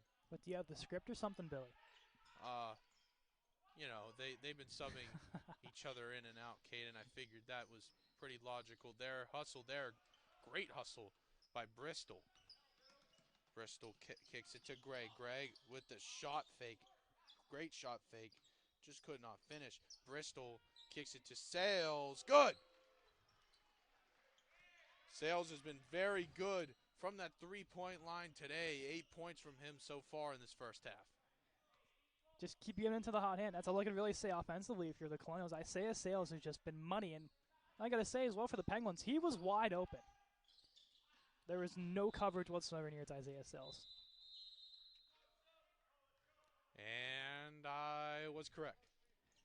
If you're a betting man, you just made a couple nice bucks off of that one. Carter Burnett does indeed check in for Cole Burnett. They've done that a lot today. Very rarely are neither of them on the court. Bristol kicks it to Dave Solomon. In the corner now, back out to Solomon. Bristol has it. The Colonials working the perimeter.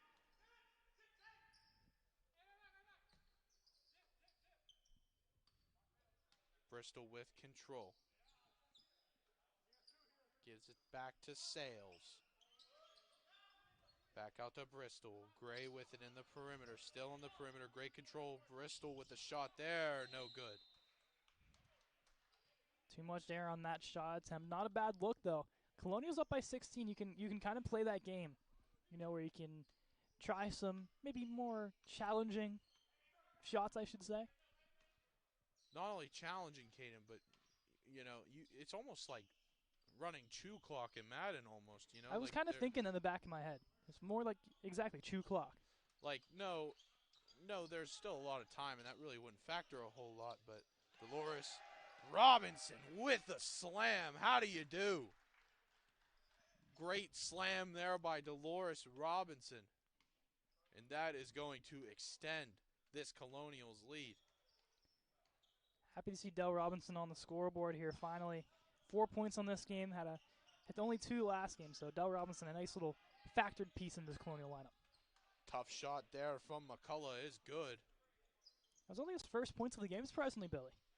Yeah, very active on the perimeter last game. Solomon kicks it back out to Bristol. Bristol to Gray. Good. And it will stand? I believe the bucket is good. They might have called. I honestly don't know what they called, Caden. So it doesn't count. It did not count. I did not see that. I apologize. It's, again, tough angle from where we are standing along with the headphones. Sometimes can't hear the call. Makai Mason's tough layup, no good. Sales gets the rebound. Sales kicks it to Bristol. Dell Robinson, good. Followed up by a big slam there. Was the mid-range shot from Robinson. 3:37 to go in this first half. Lead still double for the Colonials, but Dell Robinson starting to heat up a bit here for the Colonials. Thomas's shot bank is open. 3 points there from Kanai Jones Thomas. Thomas leading right now 7 points for this Penguin squad. They only got 20 in this first half. RMU playing much more efficient in the first half than they did in the first half of their last game. Dell Robinson, no good. Rebounded by Solomon. Shot for Sales, no good. Rebounded by Dell Robinson again. Rebounded by Sales. And that is a great hustle from this RMU squad as the hustle leads to free throws. Gotta say that work around the key from the Colonials were just quick 1, quick 2, quick 3, just right around to try to find the open shot. Phenomenal passing work there from the Colonials. Isaiah Sales' first free throw is no good. He already has 8 in this first half, looking to make it 9 with the free throw here as some subs are made. Colton Schott checks into the game for the Colonials, along with Elijah Cross, who's been pretty busy in this first half. Defensively, I should say. Yeah, only 2 offensively compared to his 22 in the first game. Forced the turnover. And there's another one from Cross. Whips it over to Schott. Schott trying to work the dribble drive. Kicks it back out. Deep 3, no good. Rebounded there by Schott. Much more hustle on the offensive boards from this RMU squad in the second game. Good tip there from Youngstown State, just trying to get a little bit of something going, but Elijah Cross says not so fast. But I believe we'll get called for a travel after the INT there. That's what they're going to try to argue, is Coach Williams. Coach is arguing that he called a timeout before he traveled. And it doesn't matter regardless. Not only are they going to burn the timeout, he is also going to get charged for the travel. 2:13 left to go in this first half. RMU up 15 to Youngstown State. The foul totals as well. RMU with 8 fouls. So a little bit more than they'd probably like. Only 4 for Youngstown State so far. And for the Colonials, of course, second game a little bit more tired, a little bit more reaching is going to happen. Some of these fouls I feel like have been preventable. I say the Cross one, maybe a little ticky-tacky. Of course, the shot one that you were up in arms about earlier on may have been another ticky-tacky one. But, I mean, if you're going to be up 15 points, sometimes it's how the game's going to work and how the referees will call the game. Subs were made for the Penguins. Java, number 12, checks into the game alongside the other Burnett brother. Cole Burnett checks in for his brother Carter.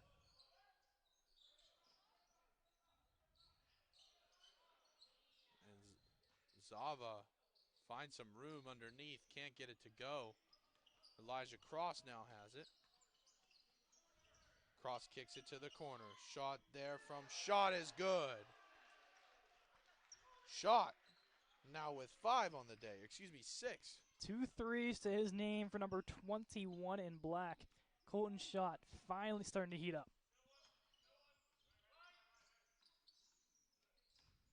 Gray working on Cross.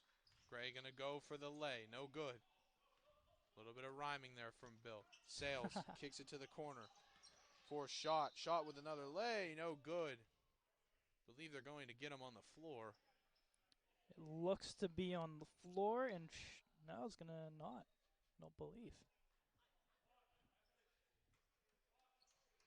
A box look on the inbound for the Colonials. Giving up high to Cross. Cross kicks it to the corner. Corner shot from Shot, no good.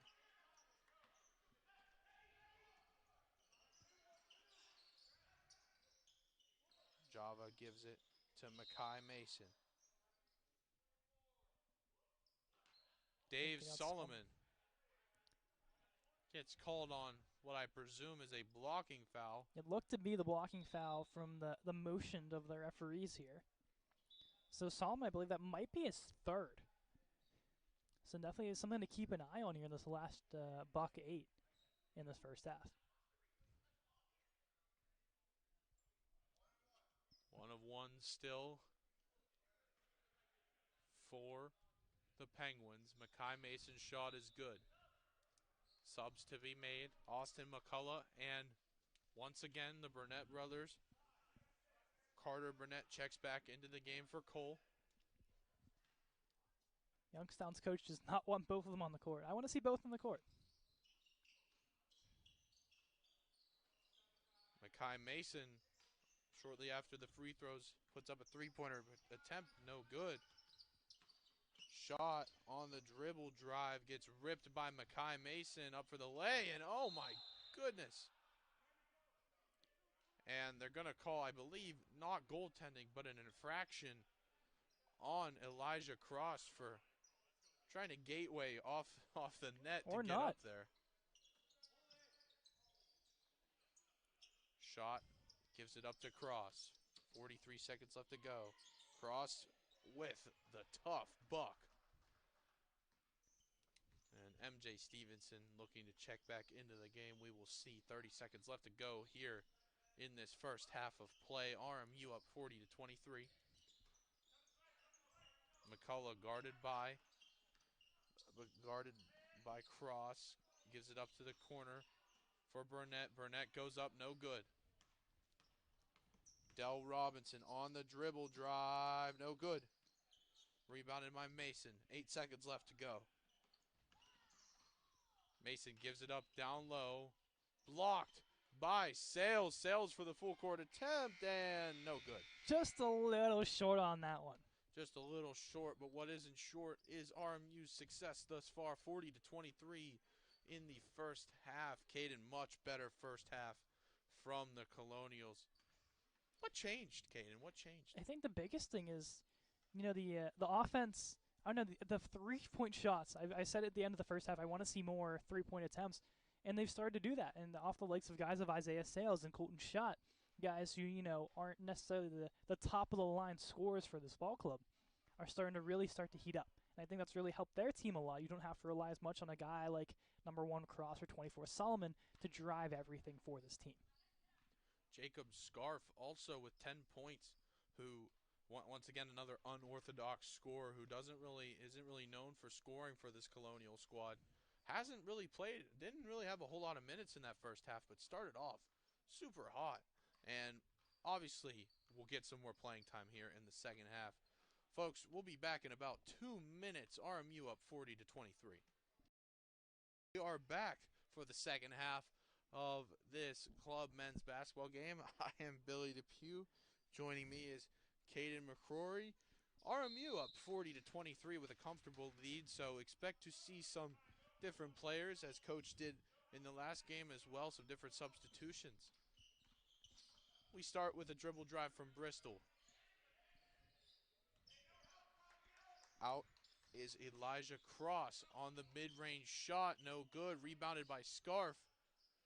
His shot is no good. Scarf very involved in that first half, despite not playing a whole lot. Had 10 points in about 10 minutes, I'd say. Yeah, just about. I mean, maybe a little less than that. It was phenomenal Yeah, maybe use of not. time. Thomas's shot, no good. Oh, well, almost was. And a pass from Dave Solomon. Tough corral from Scarf, and Dave Solomon could not get it to go. And he's trying to tip in his own shot. That's 2 missed shot attempts extra, but 2 more rebounds. Take that as you will. No good from Burnett. Burnett on the dribble drive, left it there, could not corral it.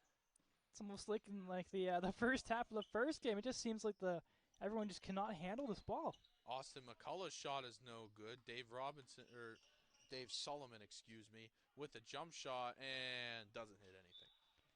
It hit maybe the window behind the backboard. Maybe one of those. Score is still 40 to 23. We are scoreless through the first minute and a half of this second half.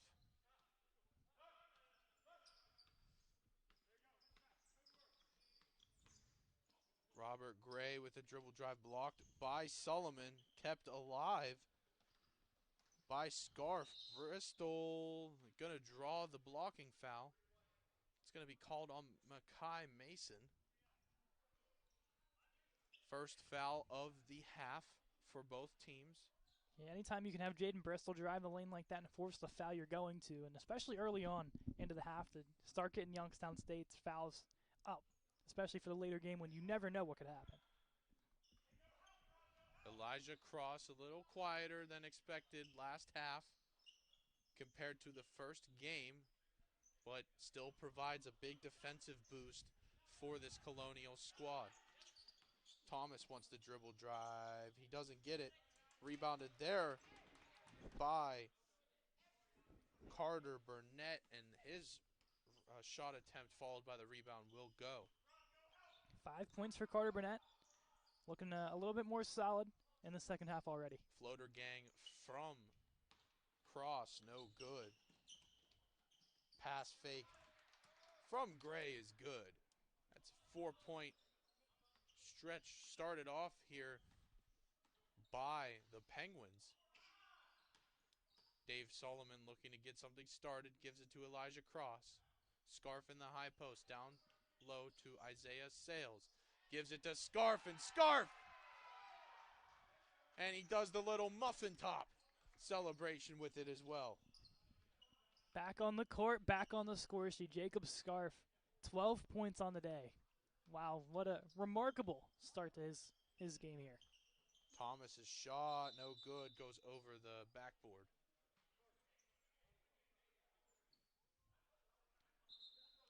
Got 17 minutes on the clock here, Bill. And I was a little worried for a second before the Scarf dunk that Youngstown State was going to have that little momentum swing I was talking about earlier that sometimes gives the Colonials a little bit of problems. Burnett brothers once again swap out. Death, taxes, and Burnett brothers swapping. They will never be on the court, or neither not be on the court at the same time. There is always a Burnett brother, and Bristol's down. A little awkwardly off the leg when he took that shot. At least gets the points off of it. But Bristol might be the end of his day for precautionary as Colton's shot comes onto the floor. We saw this a few weeks ago with I think it was Dave Solomon as well. They still were able to close the game without him. He was dealing with some leg troubles as well. Gray's dribble drive no good, but Makai Mason with the second chance bucket.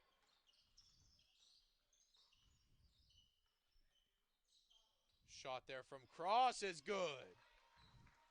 So Elijah Cross looking to get things going a little bit earlier this time around. 4 minutes into the first half. Or second half. Oh my gosh, I'm all over the place. Cross up to 7 points now. Compared to 22 last game, it's not as great, but that's already 4 in this half alone, so starting to slowly heat up again. Shot there from Gray, no good. Bit of a cold streak from Gray. Missed the last 3 attempts. Isaiah Sales on the dribble drive. His lay is good. Isaiah Sales in double-digit territory now. Second straight game in double digits for Isaiah Sales. 15 last game, 10 in this one. RMU's lead now 20. Mackay Mason. Foul was called. I'm not sure on who. I want to save Dave Solomon. I think Solomon. I couldn't see the exact hand motions from the referee of who, but I believe it might have been Solomon. But once again, more fouls against him. Dave Solomon didn't get a whole lot of playing time last game because of dealing with some foul trouble. Mackay Mason's mid-range shot is good. He's now in double-digit points, first time on the between both games for him, up to 11 now on the day. Elijah Cross has the ball. And Mackay Mason is going to be called for the blocking foul. Ethan Kutz checks in for Jacob Scarf. Good possession, good minutes there from Scarf. Adding a couple points to his tally along with a few rebounds. Adding to that production today. Shot doubled in the corner. Given down low to Kutz. Kutz with the finish. Great ball movement there. Led by Colton Schott. Exactly what I want to see out of Ethan Kutz. Get underneath the rim, use your frame, and put that one up. Couldn't get one to go last game. Good to see him as soon as he comes in for the second half to find on the scoreboard. Keyshawn Moss kicks it to Colton Burnett. Burnett with the screen. Giving it down low. Good pass there from Mackay Mason to Colton Burnett. Finally, Cole Burnett gets on the scoreboard. I feel like we've been putting a lot towards his brother, but finally the other one gets on the score sheet. Blocked there by the Penguins. Keyshawn Moss kicks it to the corner. Great shot fake there, and nothing. Just a bit off from Austin McCullough. Very rare sighting there. As it looks like Theodore Vosk almost went flying into the far wall trying to keep that in play. Good hustle out of him. As hasn't put a lot up offensively in this game. He has a zilch so far compared to his 10 last game. Good block there on the other end for Ovaska off the three-point attempt from Cross. Cross with a dribble drive. Leaner kicks it to Solomon. What a pass from Elijah Cross to Dave Solomon. It always pays to have a big guy in front like Dave Solomon who's so good at positioning and so good at using his body to get open. And that's just easy work there for 24 in black. Foul down low on the floor. Ovaska a little slow to get up. Laboring that knee, and he's going to make his way off the court, it looks like. And it looks like it appears that Kenai Jones Thomas checks in. Ref's telling him he has to go back to the table to check in. He's going to check in for the injured Theodore Ovaska, who looks to be okay. He'll probably come back in at some point with 13:40 left to go. The clock is not running.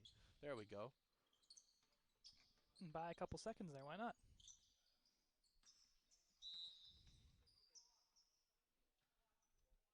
Foul called on Elijah Cross. Inbounding the ball will be number 14, Austin McCullough. 2 fouls now for RMU compared to 1. I'd say the fouls have gone down significantly here in the second half for both squads. Yep. I believe the end of last one, I believe, was 8-6 favor RMU. 3 fouls in the first 7 minutes and some change, and there's another one.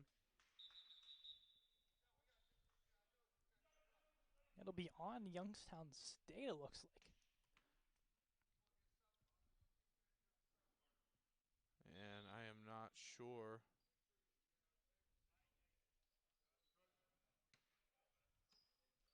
Could have been in travel. There wasn't really much of a hand motion from any other referees. The possession changed, but when it changed, Kenai Jones-Thomas, I believe, has something going on with his nose, so the ref took him out because his tape was removed. Now that he's got that fixed, he's going to check back into the game for, and here, wow, hold on, Caden, you missed that. For about 15 seconds, both Burnett brothers were on the floor at the same Whoa. time. I'm sure we didn't have that on the bingo card to see both Burnett's on the floor at the same time. Of course, it wasn't meant to happen, of course, you know, when Jones-Thomas has to exit for a brief moment. See the fresh tape on for Jones-Thomas.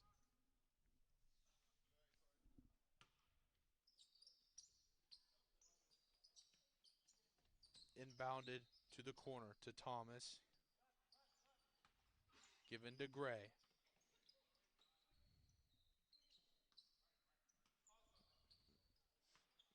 Dribble drive there, mid-range shot, good. Shot there by Java. Off the mid-range, good.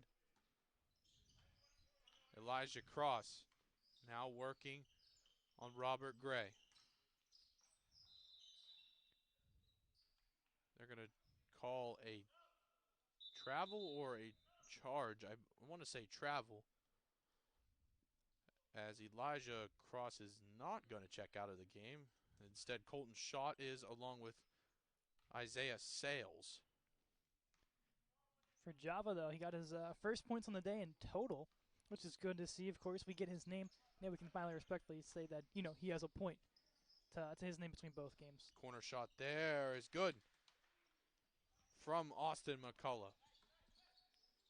McCullough a little quiet throughout this game, only his 5th point on that attempt. Kutz missed the rebound there off the shot attempt from MJ Stevenson, or excuse me, that is not actually his name. It is, Caden, what is his name? George Whaley. George Whaley. Of course, like I said, they had a little miscues with the roster, but we're all good now.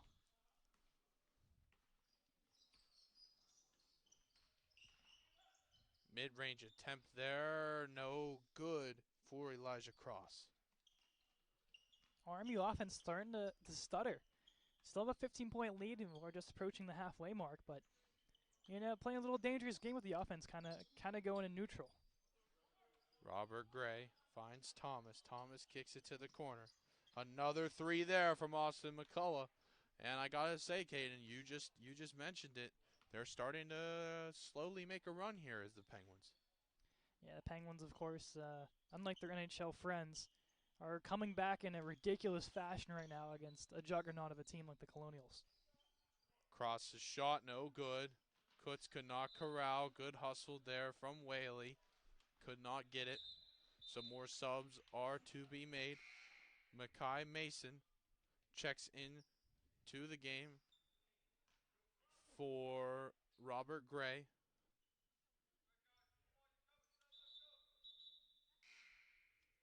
And good to see Jaden Bristol head back out to the court, seeing that he's okay. Suffered an injury earlier on in this game. Yeah, very happy to see Jaden Bristol. Very big loss if he could not go. One of their offensive powers that they definitely need moving forward.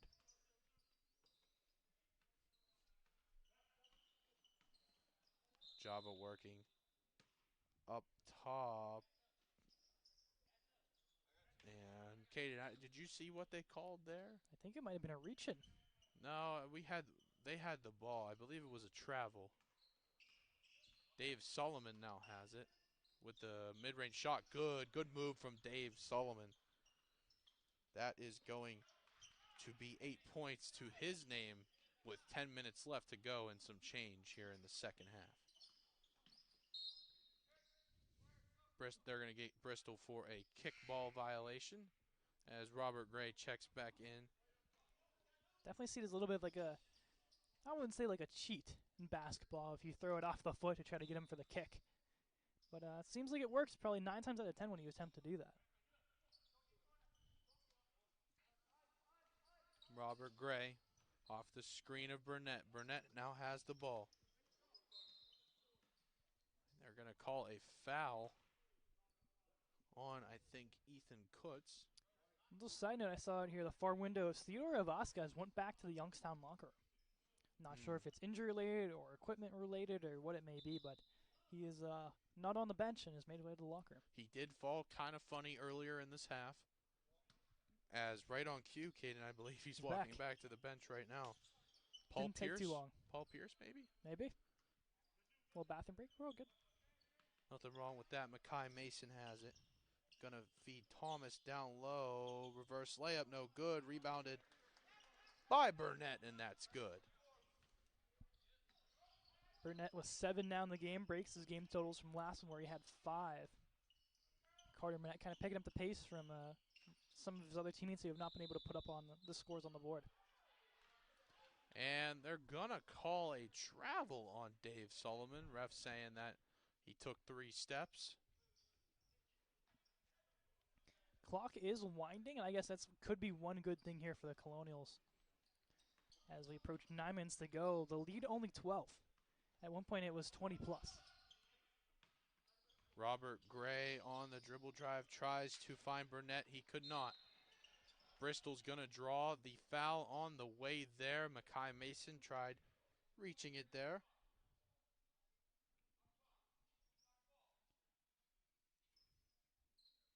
So they'll be thrown in here by the Colonials, 9:06. 4 fouls to 2.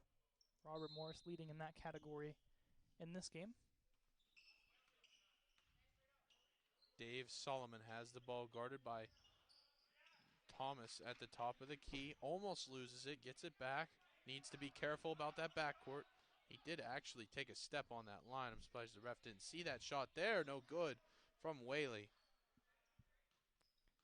Not enough offense, I'd say, right now from this Colonial squad. About, I think 2 to 4 points in the last 5 minutes. A bit of a standstill from the Colonials for sure. Austin McCullough kicks it to Thomas. No good. Rebounded by Burnett. Carter Burnett to be exact. And that is another second chance opportunity for the Penguins, as this is now only a 10-point game. Yet I feel at some point, or at least next break, 23 Scarf might have to come back in. And one. Dave Solomon with the fadeaway leaner. How do you do? What a shot. Great work by Dave Solomon. As I said, the offense starts to stutter. A guy like Solomon picks it up with a nice 2-point shot there in.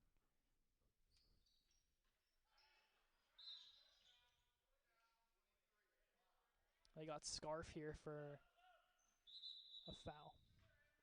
And Isaiah Sales is going to check in for Dell Robinson.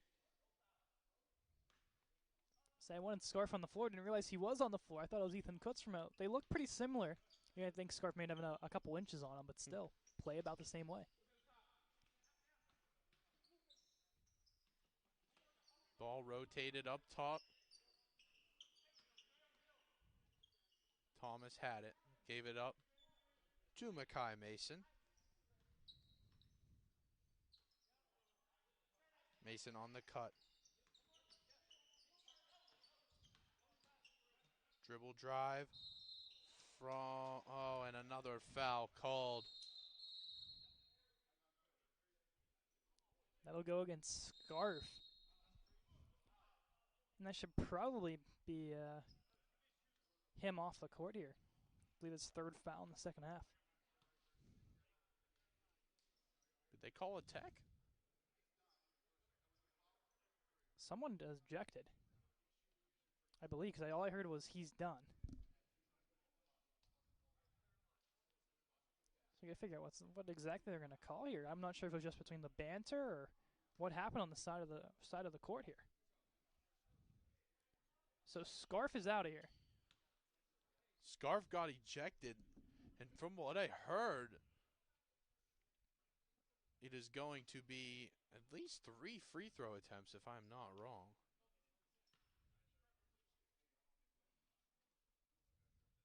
Two for the infraction, and no, it should actually be 4 shots, if I'm not wrong.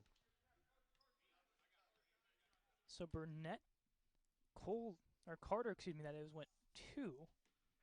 1 for 2, and now Makai Mason is at the line. And Dave, you're correct, it will be 2. Because I believe he got double teed up there. Thrown out. If I'm not wrong, that's what just happened, no? I believe so.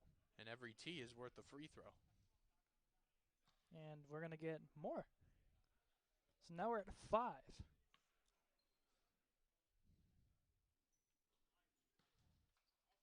And that is a tough break for this Robert Morris squad.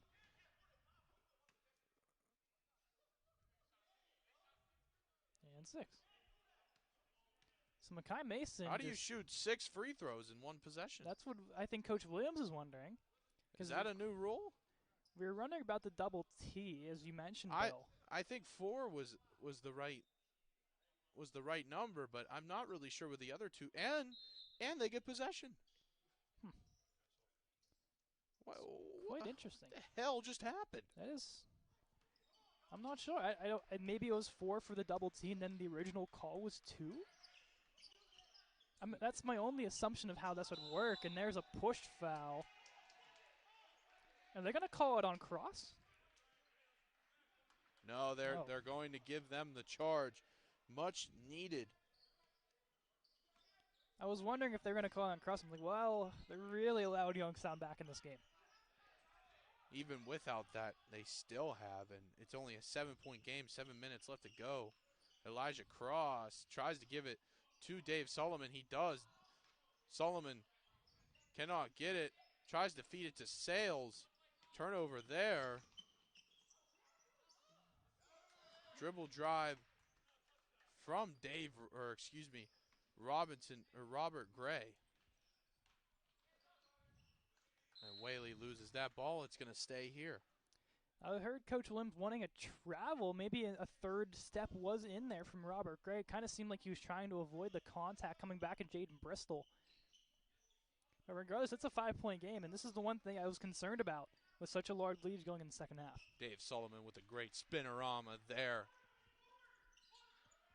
Solomon up to 12 points now.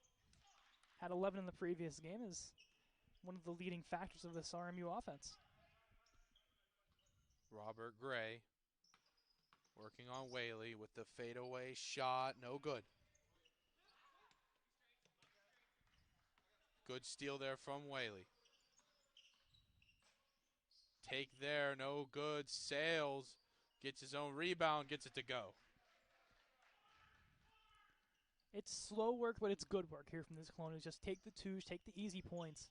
Guys like Isaiah Sales just drive the lane and put it up. Now you have a nice little 9-point comfort lead again.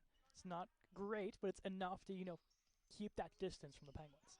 Burnett at the top of the key, feeds it to the corner. Back out to Makai Mason. Mason working on Elijah Cross, who has played really good defense up to this point. Robert Gray barking out signals. Finds the roll. And the slam. And they are going to get him for the tech for hanging on the rim. You can't do that, obviously, or else they wouldn't have called it. Yeah, for Burnett, I like the sty points there, but of course can't do that, especially this close to the game. They're going to call that kind of stuff, especially after the scarf ejection. They're really looking to get that even up. Bristol will take the free throw, and of course he'll knock it down. So this will be just 2? Okay, so I would assume. If there's Maybe. Am I missing something in basketball? I could have sworn that a tech was worth one shot. I don't know. We're not going to argue. Well, maybe we'll ask the guys downstairs afterwards. Maybe this is new club basketball rule. Nonetheless, Dave Solomon with 5 minutes left to go has the ball. Shot from Cross, not the best trajectory. Saved by Sales, but almost could be considered a negative. Oh, and could not get it to go. was Gray, and a blocking foul called. Bad foul there for Austin McCullough. Yeah, when Cross has that much energy and speed coming, you just cannot go into his trajectory. He's big enough and strong enough, he might just put you on your behind, and they'll call that every time. So I was thinking maybe we're going to get a timeout for a second. We'll continue. Whaley kicks it to Sales. Good! Isaiah Sales, that is a big bucket for this Colonial squad. They're going to call a timeout. There will be some subs, but that is a huge three from Isaiah Sales. Yeah, I was kind of expecting a timeout to be called here from Youngstown State at this point. You're down by 11 points now. At that point, it would have been still 8. But for Youngstown State, they really got to regroup in these last 5 minutes. 11 points, it's doable to come back from. They've done it once already. But for RMU, lockdown defense, stay out of foul trouble, especially those techs. We don't need 6 techs, 6 free shots coming again. That was unbelievable, man. That was unbelievable because that's why I feel like a technical is not worth 2 each. Are you looking that up? I'm going to look it up. I want to see what we can find. We apologize for this. This is stuff that we should know. But again, I thought for sure it was only 1.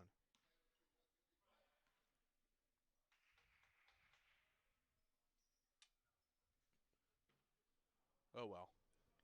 We'll eventually find it out of here. And we're not trying to shame the refs or anything like that. We're just a little confused is all. And it is going to be, I believe, white ball. So for a Class B technical, it is 1 free throw. For a Class A technical, it is 2 free throws. So everything is Class A. Pretty much Class A. I don't is know it triple Class A? I wonder what the difference is. Well, you get, 2 techs before you're ejected? I have no clue. But Mackay Mason loses the ball, and subs are made. Robert Gray, who once again, as I mentioned before, nobody really touches the ball more than Robert Gray. Not only for just the Penguins, but it seems like that for just the entire play. Nobody has had the ball more than Robert Gray as he loses the ball there. And who else but Elijah Cross? On the way down, they're going to say it was on the ground. So looking it up here, Bill, it looks as if 2 techs equal ejection. So it would be the original foul plus 2 techs would equal 6, is how Okay. I'm seeing this. Elijah Cross will go to the free throw line for a 1-1. RMU up 11. He does miss that free throw. McCullough with the rebound. Mason has it. Working against Whaley. Whaley fights through the screen. McCullough now has it on Bristol. Corner shot, no good. And they're going to get Dave Solomon on another call. It's going to be a one for one. Be 1-1, so you wonder if Solomon's going to exit after that one. Coach Williams telling his team to be quiet and trying not to get more text in their name here.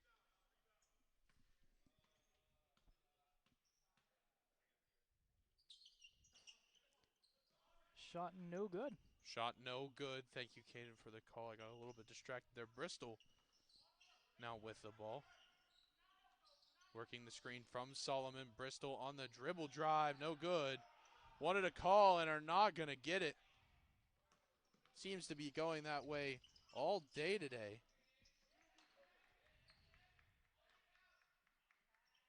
Layup good from Whaley. 3:25 left to go in this second half. RMU building that lead, now up to 13. Mason has it. He's got the screen. He's got the mid-range shot. It is no good. Rebound there. Tipped by Solomon.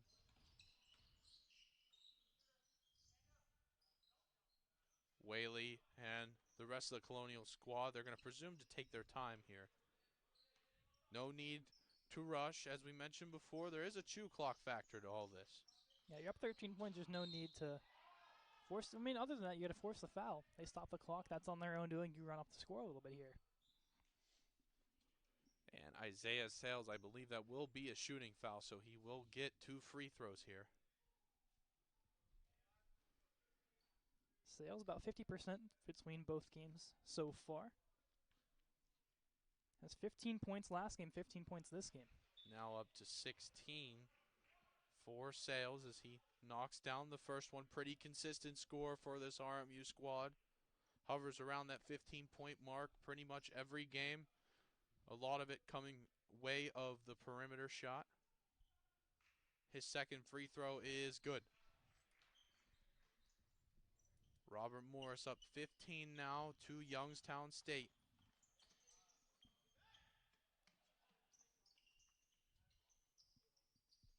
Stuck in the corner now, given out to Makai Mason.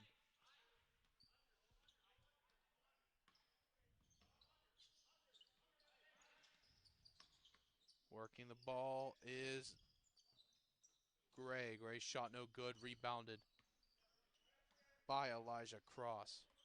I wonder here, Bill, at some point if the starters are going to exit again like last game, just for injury purposes, just to keep your players safe here going forward. Isaiah Sales could not get it to go. Rebounded there. Dribble drive from Makai Mason. No good. They are going to get Kenai Jones-Thomas on the infraction on the rebound there. 2 minutes to go in this second half. Last half of the game of the doubleheaders. RMU looking to make it 2-0 on the day. Had 69 points last game, Bill, and we're at 69 now. A lot better first half and second half performance offensively from Robert Morris. Youngstown's 9th foul as well here. Shot good. First one good from Elijah Cross. Couple substitutions are going to cop on here for the Penguins. Click McCullough along with Moss back in. Cross's second shot. No good. Rebounded by Thomas. Minute 58 left to go. Robert Gray. All over the place. To Austin McCullough. Shot is good. 13-point lead for Robert Morris.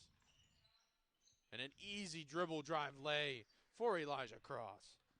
Gets him back into double digits. Another shot from Austin McCullough, no good. Whaley reeled it in there for Sales. Minute 20 left to go. Shot from Whaley, no good.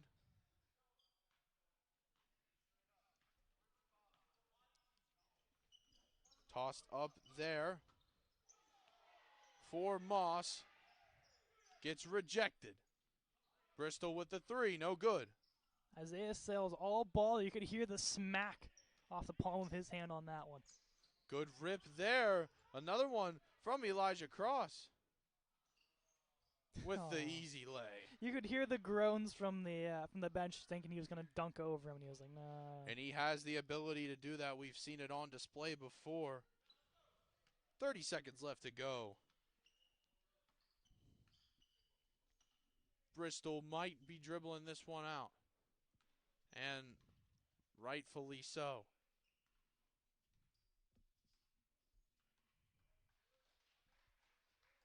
And the ref seems...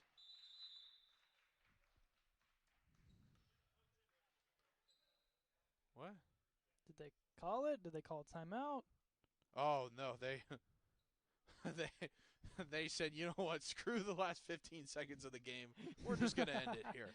Well, so your final score, RMU 74-57. Caden, we'll make this quick and easy. A lot better of a second half, second game per se, from this Robert Morris squad, particularly the second half. What would you rate their performance in that second half? I think the second half performance was way. Well, I'll go with the first half first. First half, I'd give it around an A. I think a very good job both sides of the ball. The second half, and we've seen it time and time again, the stamina, you're not as juiced as you much were maybe prior. It obviously gets better with time as you go through the season. It's your first game back after break. Um, you can kind of see the wear and tear it kind of had on the team. I'd say about a B. They had a nice job just holding the lead and getting the points back after a couple miscues, a couple unnecessary fouls. But in the end, RMU prevails, and that's the bigger thing. They didn't let Youngstown State get too close, but they did make it a little bit uncomfortable for them, or about the halfway mark. RMU still unbeaten this season, up there with Pitt and Penn State in that conference, the few teams who have yet to be beaten this year. Well, I'm Billy Depew. That was Caden McCrory. We thank you guys for tuning in. RMU final score